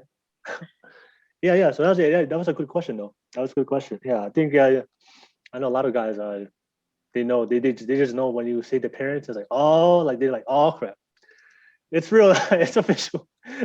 It's official. But I think that's a good sign, like, for you guys, like if a guy is really committed to you guys, like there'll be no issue. But I know I think culture, if you're dating in Polynesia, I think it's normal for us. If you guys ask for to meet your parents, I don't think, but I think if you guys date like outside or maybe the modern types of in America, I think that they're not used to meeting the parents. Then that may be something that's gonna be weirded out for them. Do you guys anybody have like any crazy meeting the parents the first time story, like something bad happened when they meet the parents? Any crazy stories or no? No? Are we all good experiences? All right, for sure. So yeah, okay, that was your question, Nunia. Thank you. And then I guess we'll go to Anna. What is your question? Okay, I had a question about like physical appearance. Especially like with women and in our culture, like what are we supposed to look like? What is like in your head, what is that picture of like a perfect woman? Because I feel like it's not the skinny girls, but it's also like long hair is considered beautiful, but also like, I don't know, I feel like there's lots of different things and I'm confused about it because I feel super confident and I feel like confidence is a very hard thing for boys to take in that women have. Like if women have confidence that exudes out of them, like men don't like that. Boys don't like that. So I don't know. Did that make sense? Yeah. So you're saying if a girl is confident in her appearance, like that can be a turn off for most boys. Is it? Like I'm just trying to understand like what you guys are looking for in a woman, and like what if our thoughts of it are totally different than your guys's. No, I would say is no, confidence. It's a beautiful thing, but that's why I will always go back to masculinity. If a guy is very confident in himself, he's not gonna be turned off by a woman that's very confident because he's already confident in himself. If that makes sense. If a guy is not very confident in himself, if he has low self-esteem, then he would struggle with you because you're exerting something that he's insecure about within themselves. So I don't. If you're a confident, beautiful woman, like if you're a confident guy, and you guys both meet each other, like and you're both confident, I don't think there's no issue because you're both confident in your own self, and it's gonna be a natural vibe and attraction. But I do know that both sides. If a woman is very insecure, very with herself, I do know a lot of women that they will meet a very confident guy and she will be afraid to be with that guy because she's very insecure, and vice versa goes with the guy. I know guys too that are very they don't have high self-esteem, and then a pretty girl would approach him, and he'd be like, "Why me?" It's like, "Why are you talking to me?" I was like, "Why not?" You should, but it just shows the I think somebody said it. You will never date above your self-esteem. So wherever you feel like your level of like beauty and standard, or where you we all have that standard of like from 0 to 10 that we rank ourselves. So whatever that number is for yourself, that your level of self-esteem, then those are the people that you're attracted to. So hypothetically, you're 4. Then you will never, if a guy that was a 6 or 7, 8 approached you, you because you're not confident in yourself, you would be active, you would question that, why are you talking to me, instead of just appreciating that person came to you because they're attracted to you. Like you rarely when you see couples, it's always in the same level of social status or economic status or their level of dating pool. Like you rarely see like a big gap unless like somebody's rich. I was just thinking that. I was like, wait, you're I don't. If you ever notice that, if you ever go in public and you see couples, it's always in the same. They're always in the same level, always. But because that's just the truth. Like we know how we see ourselves, and based on our self-esteem, we always are attracted to how we see ourselves. So if you, I don't think so. Just because, sorry to cut you off, Will. Go ahead. Because I've been insecure and had low self-esteem. I'm still like working towards self-love and being compassionate with myself. But I've dated people historically who are more confident because I like that in another person. So it helps me get more confident. And so if I would have dated someone at my level, that would have been a disaster because I don't think I saw anything lower. Well, I'm just saying there's always the exception like yourself. I'm saying for majority of people, like perfect example, like body size, right? When you see people that are usually like physically fit, if you ever look at it, most of the time they're usually attracting a partner that's in the same fitness level as them. Like most of the time, I'm just saying most of the time, like if you're a heavy set man or woman, if you're very big as a man or woman, like very big, then you wouldn't approach a girl or guy that's like physically in shape. You rarely see that happen. So how you see yourself is always what you're gonna look for and be attracted to in your dating pool. And you could just, I'm saying, just go outside and you just look at the couples that you see in real life. You just see it's always in the same level. There's always gonna be that, of course, guy and a woman like yourself is very confident that they don't care if they're here, but they'll date right here.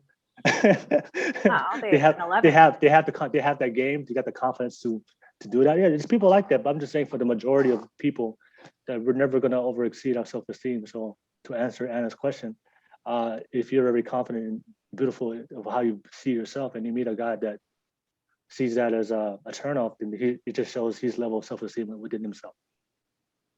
Because if you're confident with yourself, like, it doesn't matter who you talk to, you just, you're confident in your ability to attract that person because you believe in yourself that it's gonna happen. If you don't believe it's gonna happen, then you just like, you don't even put the energy and effort. Oh, this girl's too pretty for me. Like, it's not gonna work out. This guy is too handsome for me. It's not gonna work out. So and I've seen that. I've talked to guys and girls that told me that, like, oh man, this guy approached me or this girl approached me, but I think it was too good for me. I'm like, what? I don't know if you guys ever do you guys have friends have said that? Like Nunia or Anna? Yeah, Anna? Yeah. I feel like that's a lot of people. Like, yeah.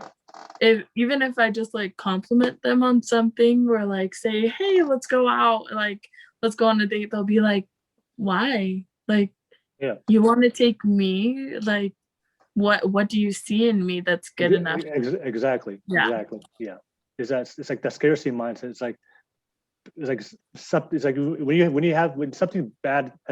something good has never happened to you for a long time, then when something good finally happens, then you're just like, why? But if you're very healthy with yourself, like you put a lot of work with yourself, you're healthy, you love yourself, you're kind to yourself, then when good things happen to you, you attract that because you don't see that as something that's scarce, because you have a very what's that word, abundant mentality.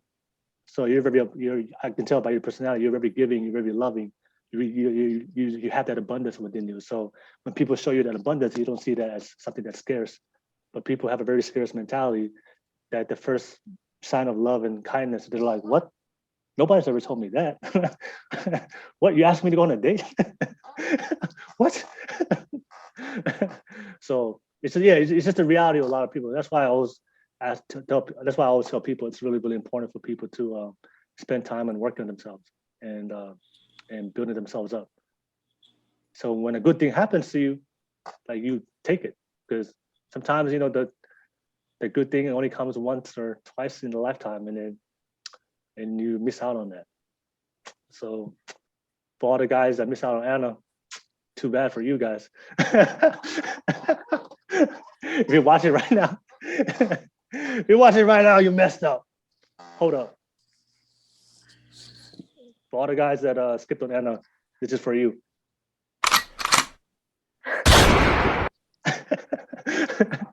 All right. Cool. All right, so I'm gonna ask you guys. I'm gonna do the super chats right now. I'm gonna show everybody, to give everybody the opportunity to donate. But what I ask you guys to do is go on Facebook Live and check out the comments and see what everybody's saying as I'm doing the super chats. So go check out the comments and let me know what everybody's saying. While I'll do the super chats real quick.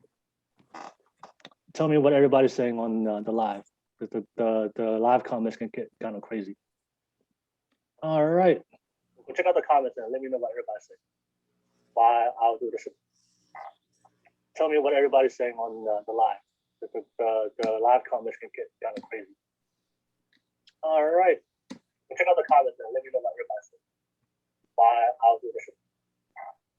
Tell me what everybody's saying on the live. All right, everybody. If you guys are still on live, you guys are still watching this podcast. All right. Please show some love to my super chats. Please show some love to our super chats. Show some love, show some donations. You guys already know my ultimate goal is to one day get my own podcast studio down here in LA. All the love and support donations will definitely go back into my business, and so I can bring better content for you guys. So if you guys, I'm sure you guys are watching, I'm sure you guys have some comments for yourself. You guys have some feedback you want to share with us. If you want to really share that with us, show some love through some donations. So if you guys want us to read a comment live on the show, if you guys have a question that you guys want us to answer live, you guys, one of these beautiful ladies want to ask that question directly to them to be answered live. If you guys want a question to be discuss, add it to this show, and we can discuss your question on live that you have something you really want to ask about men and women.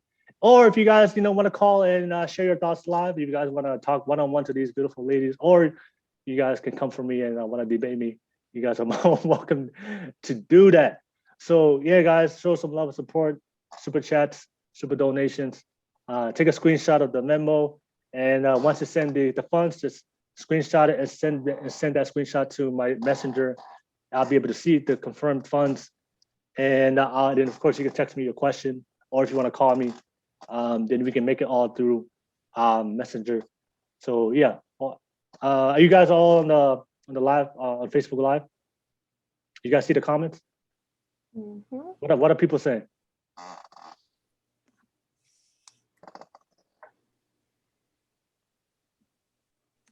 Do you guys see?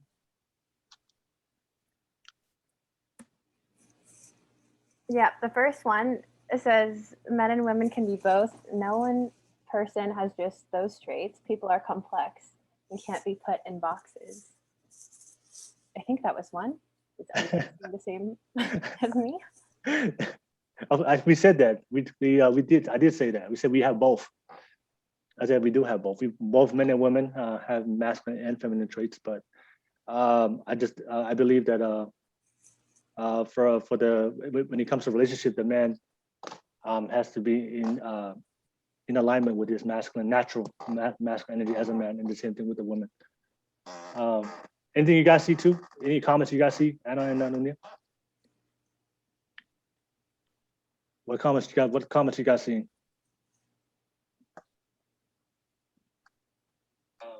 Anything you guys see too?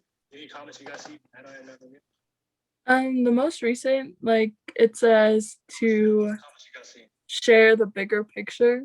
Can you share with those who don't know, can know the bigger picture? I don't really know what they're referring to. The most recent, it says to share the bigger picture. Can you share with those who don't know?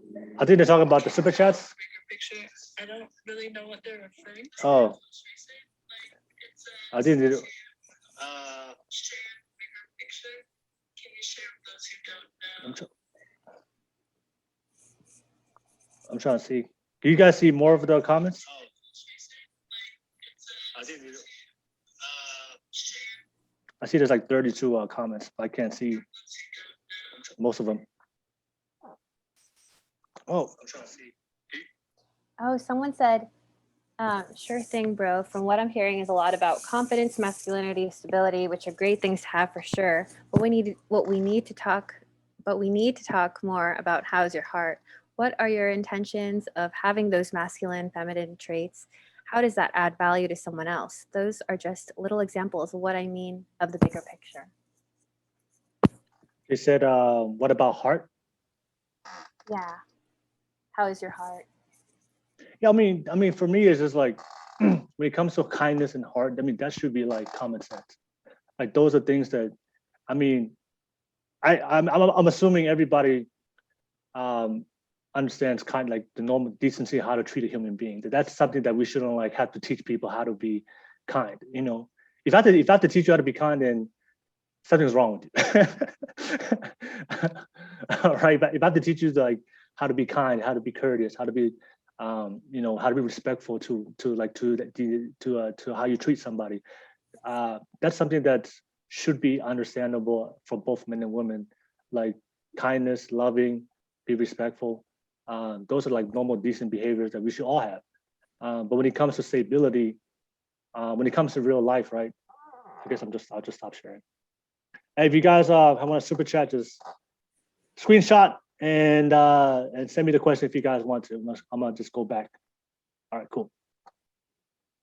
No, but I'm just saying is that I will often hear that from people. What about kindness? What about love? Well, for me, it's that should be. That should be common sense. That should be something that we should already have. And if I have to teach you about kindness and respect and love, then your upbringing was pretty tough, right? So that means there's a lot more work that you need to work on. If you don't know the reciprocal behavior of common kindness and courtesy and respect to somebody. But when it comes to building a life, when it comes to stability and building a life where you can be able to support a family, we all know this already. That takes a lot of work. That takes a lot of work, like to build a career and to support your family and handle your responsibility, not only for your family, but all you guys are Tongans. You guys already know we have other responsibilities to our family called Kavenga, Tongan functions, church functions, things that we have to not only support our little family, but I have to also support all the responsibilities of our outside of family. Luckily for Anna, she has white parents. She had to worry about that. But yeah, so that takes a lot of there's a lot of responsibility involved in the way in a relationship, and there's so many factors involved. So that takes a lot of work. That takes a lot of confidence and what's that word? And focus and determination and drive and discipline. That's the word, discipline. So discipline to be taught yeah, how to be a man, or yeah, just no, to be a man, just to be disciplined in life. That if I tell a woman this is what I'm gonna do, I'm gonna stick to it. You know what I'm saying? Like to be disciplined to go to work every single day, to be disciplined to put my best effort in everything I do, and build a life that's gonna be able to provide for yourself. It's kindness is kindness is something that is easily worked on. But if you ask a guy to have discipline, most people don't have discipline. I'm gonna keep it 100. Like most people have average or medium or below average discipline. There's very few people you're gonna meet in this world that they're very disciplined, that they get up every single day, they have their purpose, like they handle their business, their actions match everything they say. There's not a lot of people like that. If I tell my woman I'm gonna go to work, I'm going to work. If I tell my woman I'm gonna take care of this, I'm gonna handle this, he's gonna actually do it and not just tell you something you want to hear and his action reflects something else. And that's a lot of mentality, a lot of people. If you don't have discipline in your life, you're not going to be able to do anything in life. You can't just be lazy and be nonchalant because you can't be responsible without discipline. It's impossible. Like responsible people, they're very disciplined. They're very committed. If they're going to do something, they're going to do it. And that's what relationships are. It's two people coming together and committing to each other and say, hey, everything I do for you, I mean it. We're going to build this life together. We're going to, you rely on me to handle my responsibility. I rely on you to handle responsibility. You shouldn't have to tell me what to do as a man. Like you shouldn't have to nag me to get up every morning and go to work. You shouldn't have to nag me to to handle my responsibility. Like that's something that's within. I should just do it. Like same thing I shouldn't have to tell my woman to do this or do this. Like we should know our roles and just have that responsibility. And kindness is just something that we should already have just based on how we grew up. Like, we shouldn't have to spend like a whole life learning how to be kind. That's something that we already knew growing up, but we have to spend a large amounts of our life learning how to be disciplined. Because you have to be disciplined in this world, and especially if you live in America, and to be able to get a house, have a house, have a family, and provide. That takes a lot of work from a man, and a lot of guys nobody's ever taught them, or they're not working on that. They're working on partying, drinking, and doing all these things that doesn't benefit their life.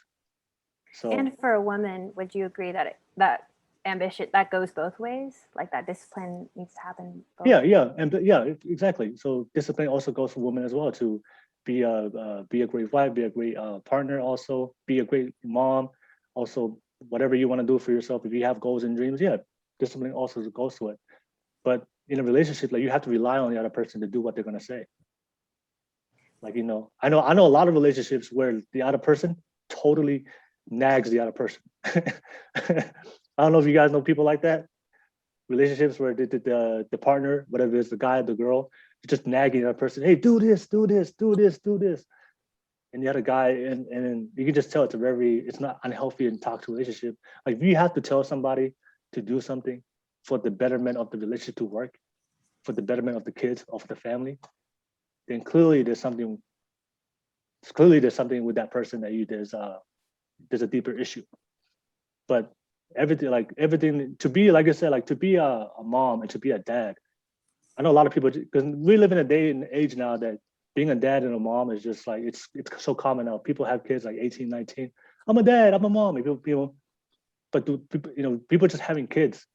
And all I'm saying is like people just having kids like, oh, just having kids like out of nowhere. But do people really know the responsibility that comes with being a father? Do people really know the responsibility from having a mother? I don't think when people have sex, they don't think about that stuff. People are just looking for the temporary pleasure, but they don't realize the accountability and responsibility that comes with it. Right? If you're gonna have sex and have a kid, you do know that that's a lot of responsibility that's gonna come when that kid is born. And the question is, are you at a point of your life right now as an 18-year-old, 19, 20-year-old kid, are you at a point of your life to handle that responsibility? And that's where we need more vulnerability with men. Open these talks about sex with your parents, like talk about all your emotions so that you're not put in that really even more vulnerable situation of having a child and you're not maybe financially stable or where you want to be or what situation you want to have for your kid. So I don't think it's the vulnerability. I think it's teaching men to handle the responsibility. Hey, if you want to have sex, like if I have kids one day, if I have a son, I'm gonna teach him, hey, dude, like let him know, like, hey, because I can't control my son what he does. Like I'm not gonna be there with him all the time. But I'm gonna let him know. Like you can come to me if you want to. No, I'll tell him. I'm just saying, hey, if you do have sex one day, just know there's responsibility behind it. I'm gonna let him know, like you better handle that. Don't come to me, like handle your choices as a guy. It's like it's sad because it's sad. I know friends right now that never grew up with a dad. They never grew up with a mom because the dad wasn't ready to handle a kid when that kid happened and he ran away from it. It's sad, but that's life. And then that kid has to grow up like a father and has a lot of issues because people are not ready for the responsibility for the choices they make. So like, you can do whatever you want, but just understand, especially when you decide to have kids one day, but just understand that that's a lot. People just say mom and dad like it's so casual. Oh, I'm a mom, I'm a dad, but like, do you really know what you're signing up for? Yeah, that's a huge commitment. Yeah, but people don't see it that way. But then when reality hits, right? But when reality hits, oh shoot, I actually gotta go to work now. Oh shoot, I can't go party with my friends no more. Oh wait, I can't smoke weed no more all day and do nothing. I actually gotta step my game up. That's when you're masculine, and that's when that you really got to tap into yourself. A lot of guys aren't ready for that, or they weren't taught that, and they just do what everybody does. They flee, fight or flight. The fight or flight. The fight or flight response. Oh, the brain. Y'all are more. We can control. Yeah, but we all. I don't know. That's like in a life or death situation. No, but no, it's just common that most people will always pick the easiest route. When it comes to life, there's only people who are very disciplined that will pick the hardest route. For most people, if it came to handling a kid that they just met with a girl that just doesn't really have a full commitment relationship with, and he had a child, it's easier for him just to leave. And especially in today's dating culture and in modern society, that's normal. It's normal. Like that's a normal thing now, just to leave. So that's the culture we live in. So let's try to change that. Well, that's what I'm saying. That's why I'm glad we're having this conversation, because I do believe a lot of men need to hear that. Like, because I meet guys all the time, like they've never been, like they never had that masculine energy, or they never had a dad or that father figure in their life to tell them, hey, this is what you do as a man. This is what you need to handle responsibility as a man. If you choose to be with a woman, you need to commit to her. Some guys like would just be in a relationship and think it's okay to be with other women, and they think it's cool because it's like it's a thing now. It's a trend. It's what everybody's doing, just having fun and doing this. But that's why like a real man would sit down and go, this is your responsibility. This is what you're supposed to do. And I just see today that there's not a lot of that no more. So we get our advice from TikTok. we learn how to be a man through social media. And social media is not the place you should be looking for if you want to become the best version of yourself. Like you should get that from from men that are actually living that life and are committing to their woman and building family life. So I guess to answer that guy's question, I don't think it's the vulnerability, but the kindness is not the reason why guys are not handling their responsibility. That's not the reason. It's just building themselves up to be the best version of themselves. So I guess we'll just have everybody ask one last question each, and we'll end up the podcast with that because I know you guys each had 2 questions, so we'll just finish up the podcast with that. And I'm interested to hear your second question. I hope you guys have a very good second question. I want to hear your second questions. And I guess we'll start with Nunia. What's your second question?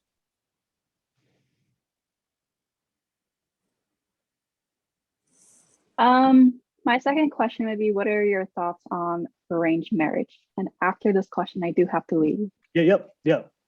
Arranged Okay. marriage? Yeah, like, it worked back then, but like, what are your thoughts on it nowadays? I think, for me, arranged marriage is, I don't think, I believe that we should be able to pick who we love. But you know what's funny? I don't know if you've ever seen this, but I think I saw something.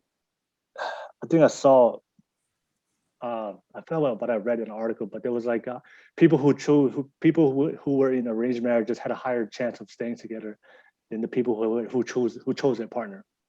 They end up getting more divorced. So the people that actually choose who they wanted to be married with get divorced at a higher rate than the people that were in arranged marriage, which is kind of crazy, right? Because you think that the arranged marriages be the ones who get divorced later, and then the people who actually chose who they wanted to be with would be the ones. But I feel like one of the things that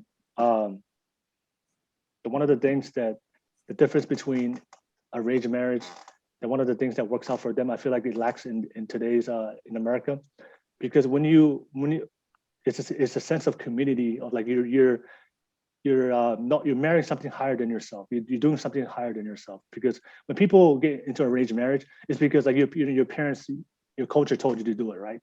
So your community forced you to get married, and then you have to follow what everybody does. But for those people, like the sense of community, that you value the overall responsibility of maintaining what the community wanted more than your own desire and your personal desire. So I feel like there's something good out of it, but I'm always going to be an advocate for choosing your own self. But I do realize that for a lot of people that do get arranged marriages, the reason why they stick is because they sacrifice their personal desire for the betterment of the family and the community and the culture.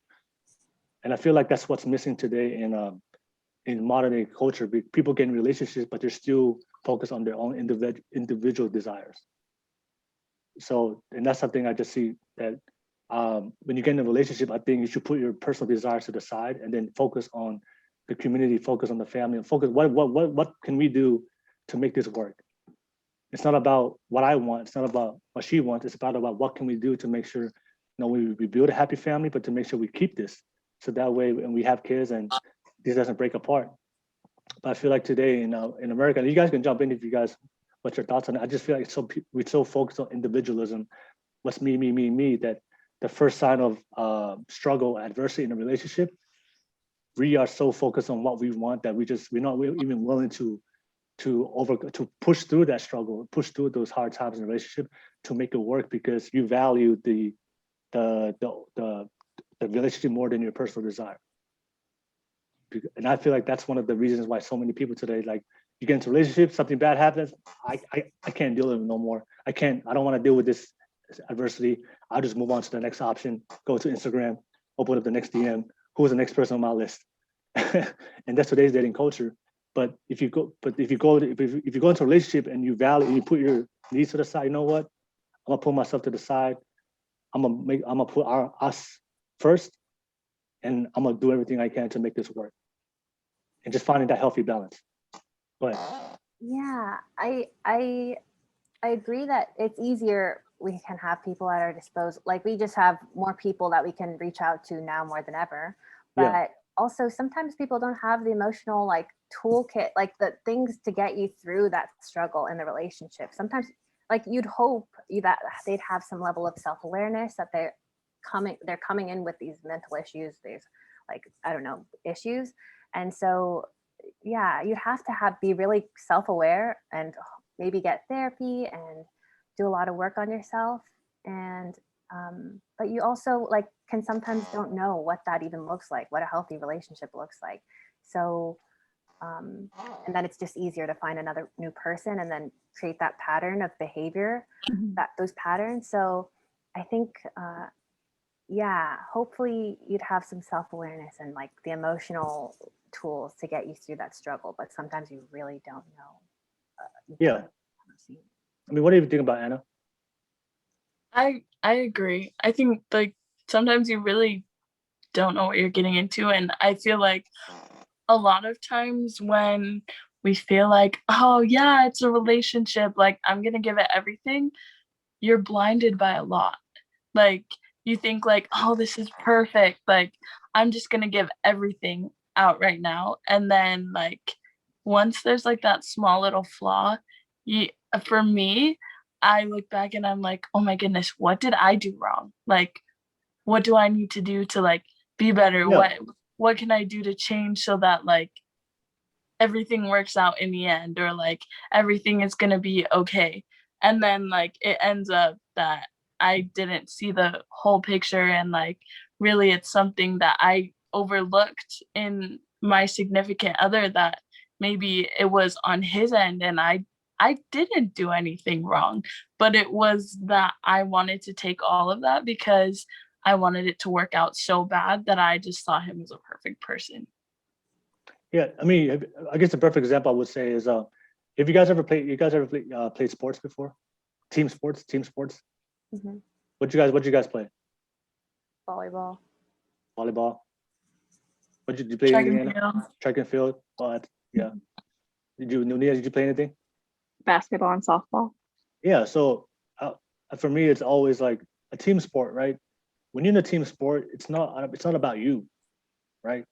It's about your role. It's about the overall benefit of the team. If that makes sense. So you care more about the overall winning. You don't care about your statistics. You don't care about how much you shine. You just care about doing what you need to do to fulfill your role, so that way the team can win. And that's the attitude of how people should see relationships. You know, it's like when things go bad and when things go wrong in the team, you don't like cancel your team. Oh, okay, get out of here. You know, when you play in a game, you can't kick your team out. Like if you're losing, if you're having a tough game, you don't criticize or blame your teammates or try to bring him down or try to kick him out the game. Hey, because you can't, because you won't win. You need that person to win. Well, if they're making penalties, you can have him sit out and bring another person in. yeah, you can, right? Yeah, you can. But you know, if they're really messing up, right? If they're really playing horrible. Yeah. But I'm saying is if they have, but most sometimes people have bad games too. But we just keep playing and keep playing to win. We don't play to lose, right? And I think that's one of the biggest problems today is just people don't see it as a team. People go into a relationship, but they're still with the individual mindset. They're still playing for themselves. They're not playing for the team. They're not playing for the relationship. Because if I'm in a relationship, I'm there to win. I'm not playing to lose. I'm not going to relationship to lose. You know, parents came to the game. Yeah. I'm playing to win. I'm here to win. I'm here to make this relationship work. And if something bad happens, that's my teammate. You know, we're gonna work this out. We're gonna figure out what the things we need to work on, both take accountability on both ourselves. What the adjustments we need to do, and to win. But people are going into it with the individual, like they're playing for themselves, and that's what people are. They're in a relationship, but they're still playing for themselves. They're not playing for the other person. So that way, if the relationship doesn't work out the way it's not supposed to turn out the way they're supposed to be, then because you're playing for yourself, oh, deuces, I'm out. But if a championship team, the team that really wants to win, we're together, and we're gonna ride this out. We're gonna lose together. We're gonna win together. But there is no abandonment. We're not gonna abandon each other, if that makes sense. But that's the mentality of most people today. It's the second something bad happens, oh, I'm out. Ghost. Ghost, right? And that's why I said about the narrative today about pushing of this. I hear a lot of men and women saying independence. Be independent women, independent man. Be yourself. Be happy being single. You don't need a man. You don't need a woman. Then that's what's driving this attitude that people go into relationships, which is supposed to be built on interdependence, but you're going into a relationship like focus on yourself, like what can he do for me? But instead of what can he do for you, what can she do for you? But what can you do for her? You know, people never have that mentality, but you're not supposed to go into a relationship thinking about being independent. You know, So, and I've seen it so many times. Like I've met both men and women, but I've met women like, hey, I'm an independent woman. What can you do for me? I'm like, damn. I don't need you, but what can you do for me? I was like, why would I want to be with you if you don't need me? Like, we're not a team. You're talking about yourself. But I think, Tarah, you mentioned before, like, you don't like arrogance.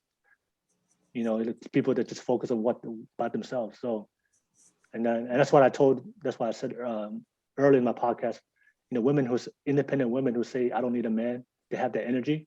I told them it's not attractive. I said in real life, it's not attractive. Like, because if I'm going into a relationship, I want to be valued as a team member. Because every team member is valued. Everybody has a role in the team. So we treat everybody in the same respect for the betterment of the team to win. So if you think that my role or I'm less than you, even though we're still in the same team, that's not, for me, that's not attractive. So when I'm with the woman that says I'm independent, I'll rather die single and be happy single. But I'm like, oh, okay. I'm trying to build a team here, but you're talking about yourself. So for me, I'm very independent, but I want to be with somebody. I want to be in a team. I don't want to be independent forever. I want a team, and build my own little team one day, like Anna. Big team. little team, you know what I'm saying? Build my little squad, my football squad. And I think that goes like, it serves women well when they are like independent in the workplace, but then maybe not in relationships. But that's perfect. You just said it best. Like I told you, there's a time and place of going down that route of self-love and doing what's good for you. There's a time and place to do it. Like, I'm not saying like, go, if you have a career, you have goals and dreams, pursue it, do it. But just when you go into a relationship, that you can't go with that same energy you went into pursuing your own career and doing what's best for you. You can't do that in a relationship, because that involves another human being. That involves somebody else's feelings that's also being invested into that. And you have to take that into account. And people don't understand that, or maybe just because of people don't see it that way. Because everybody just is always just focused on what can I get out of this. But in a team effort, in a very successful team, nobody really cares about themselves. Everybody just wants to win, and we're willing to do what needs to do. And those are the teams that will actually win. And you've seen it before. The talent, hard work beats talent when talent works. You can see a team that they're very talented individually, but they'll get beaten by a team that has less talent, but they work together as a team, and they'll beat them probably 9 out of 10 times. And same thing, you can have two individuals with very beautiful, very talented individuals, but you can both men and women put them together, but they don't have that team effort, team energy, team mindset. They look good on paper, they look good on IG. People post on IGs, oh my God, those are a perfect couple. Mm-hmm. And then 3 months later, you see those pictures get taken down, and somebody else is oh, what happened? People be recycling pictures. Oh, no. New relationships. It's just, you have to understand, like, if you go into a relationship with the team mindset, I'm telling you, it's gonna work out both. But it's just very difficult nowadays because, like I said, we're so focused on individualism. We're so focused about being independent, and that's just the culture of and dating today.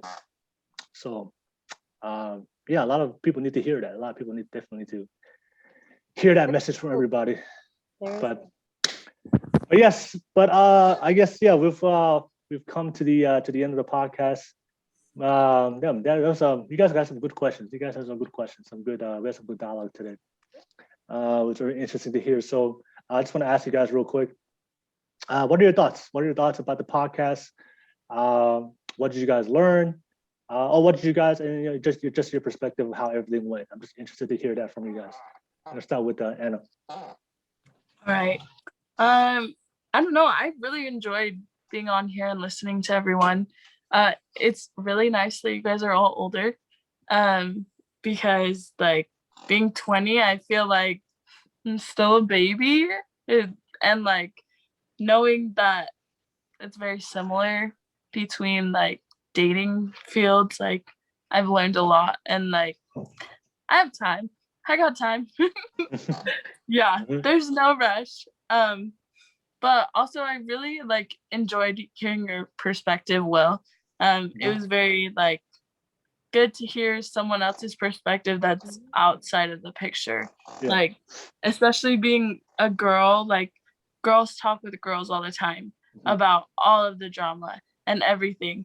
But having a man's perspective has like helped a lot with what I needed to hear. But I really appreciated being on here because I feel like it confirmed a lot of things like in my head that I was like, okay, like, yeah, that makes sense. Like, this is gonna work this way or this isn't gonna work. So I really appreciate that as well. Oh, thank you. And then last but not least, Tarah. Yeah. Anna, I think all the points you made were so like I never would have thought of your responses. So you're all like I learned a lot from you today, and I learned a lot from you too, Will. It confirmed and didn't confirm a lot of stuff that my brothers have been telling me. I've got 5 brothers, so Yeah. Yeah, it's interesting to hear your perspective because it is very different from the guys in my life, obviously, with what I've been saying all night. Yeah. But so I really do appreciate your different perspective and your insight as well. Because any chance I get to listen to a man, I would like to open my ears and practice listening to men more. It's really important. Oh, thank you. I will. All right. Yeah, and then I just want to say thank you for you guys. Also enjoyed you guys coming on, and enjoyed your perspectives as well. And I think the biggest, I think that the biggest fun I got out of it was when I when I asked you guys to pick your favorite man.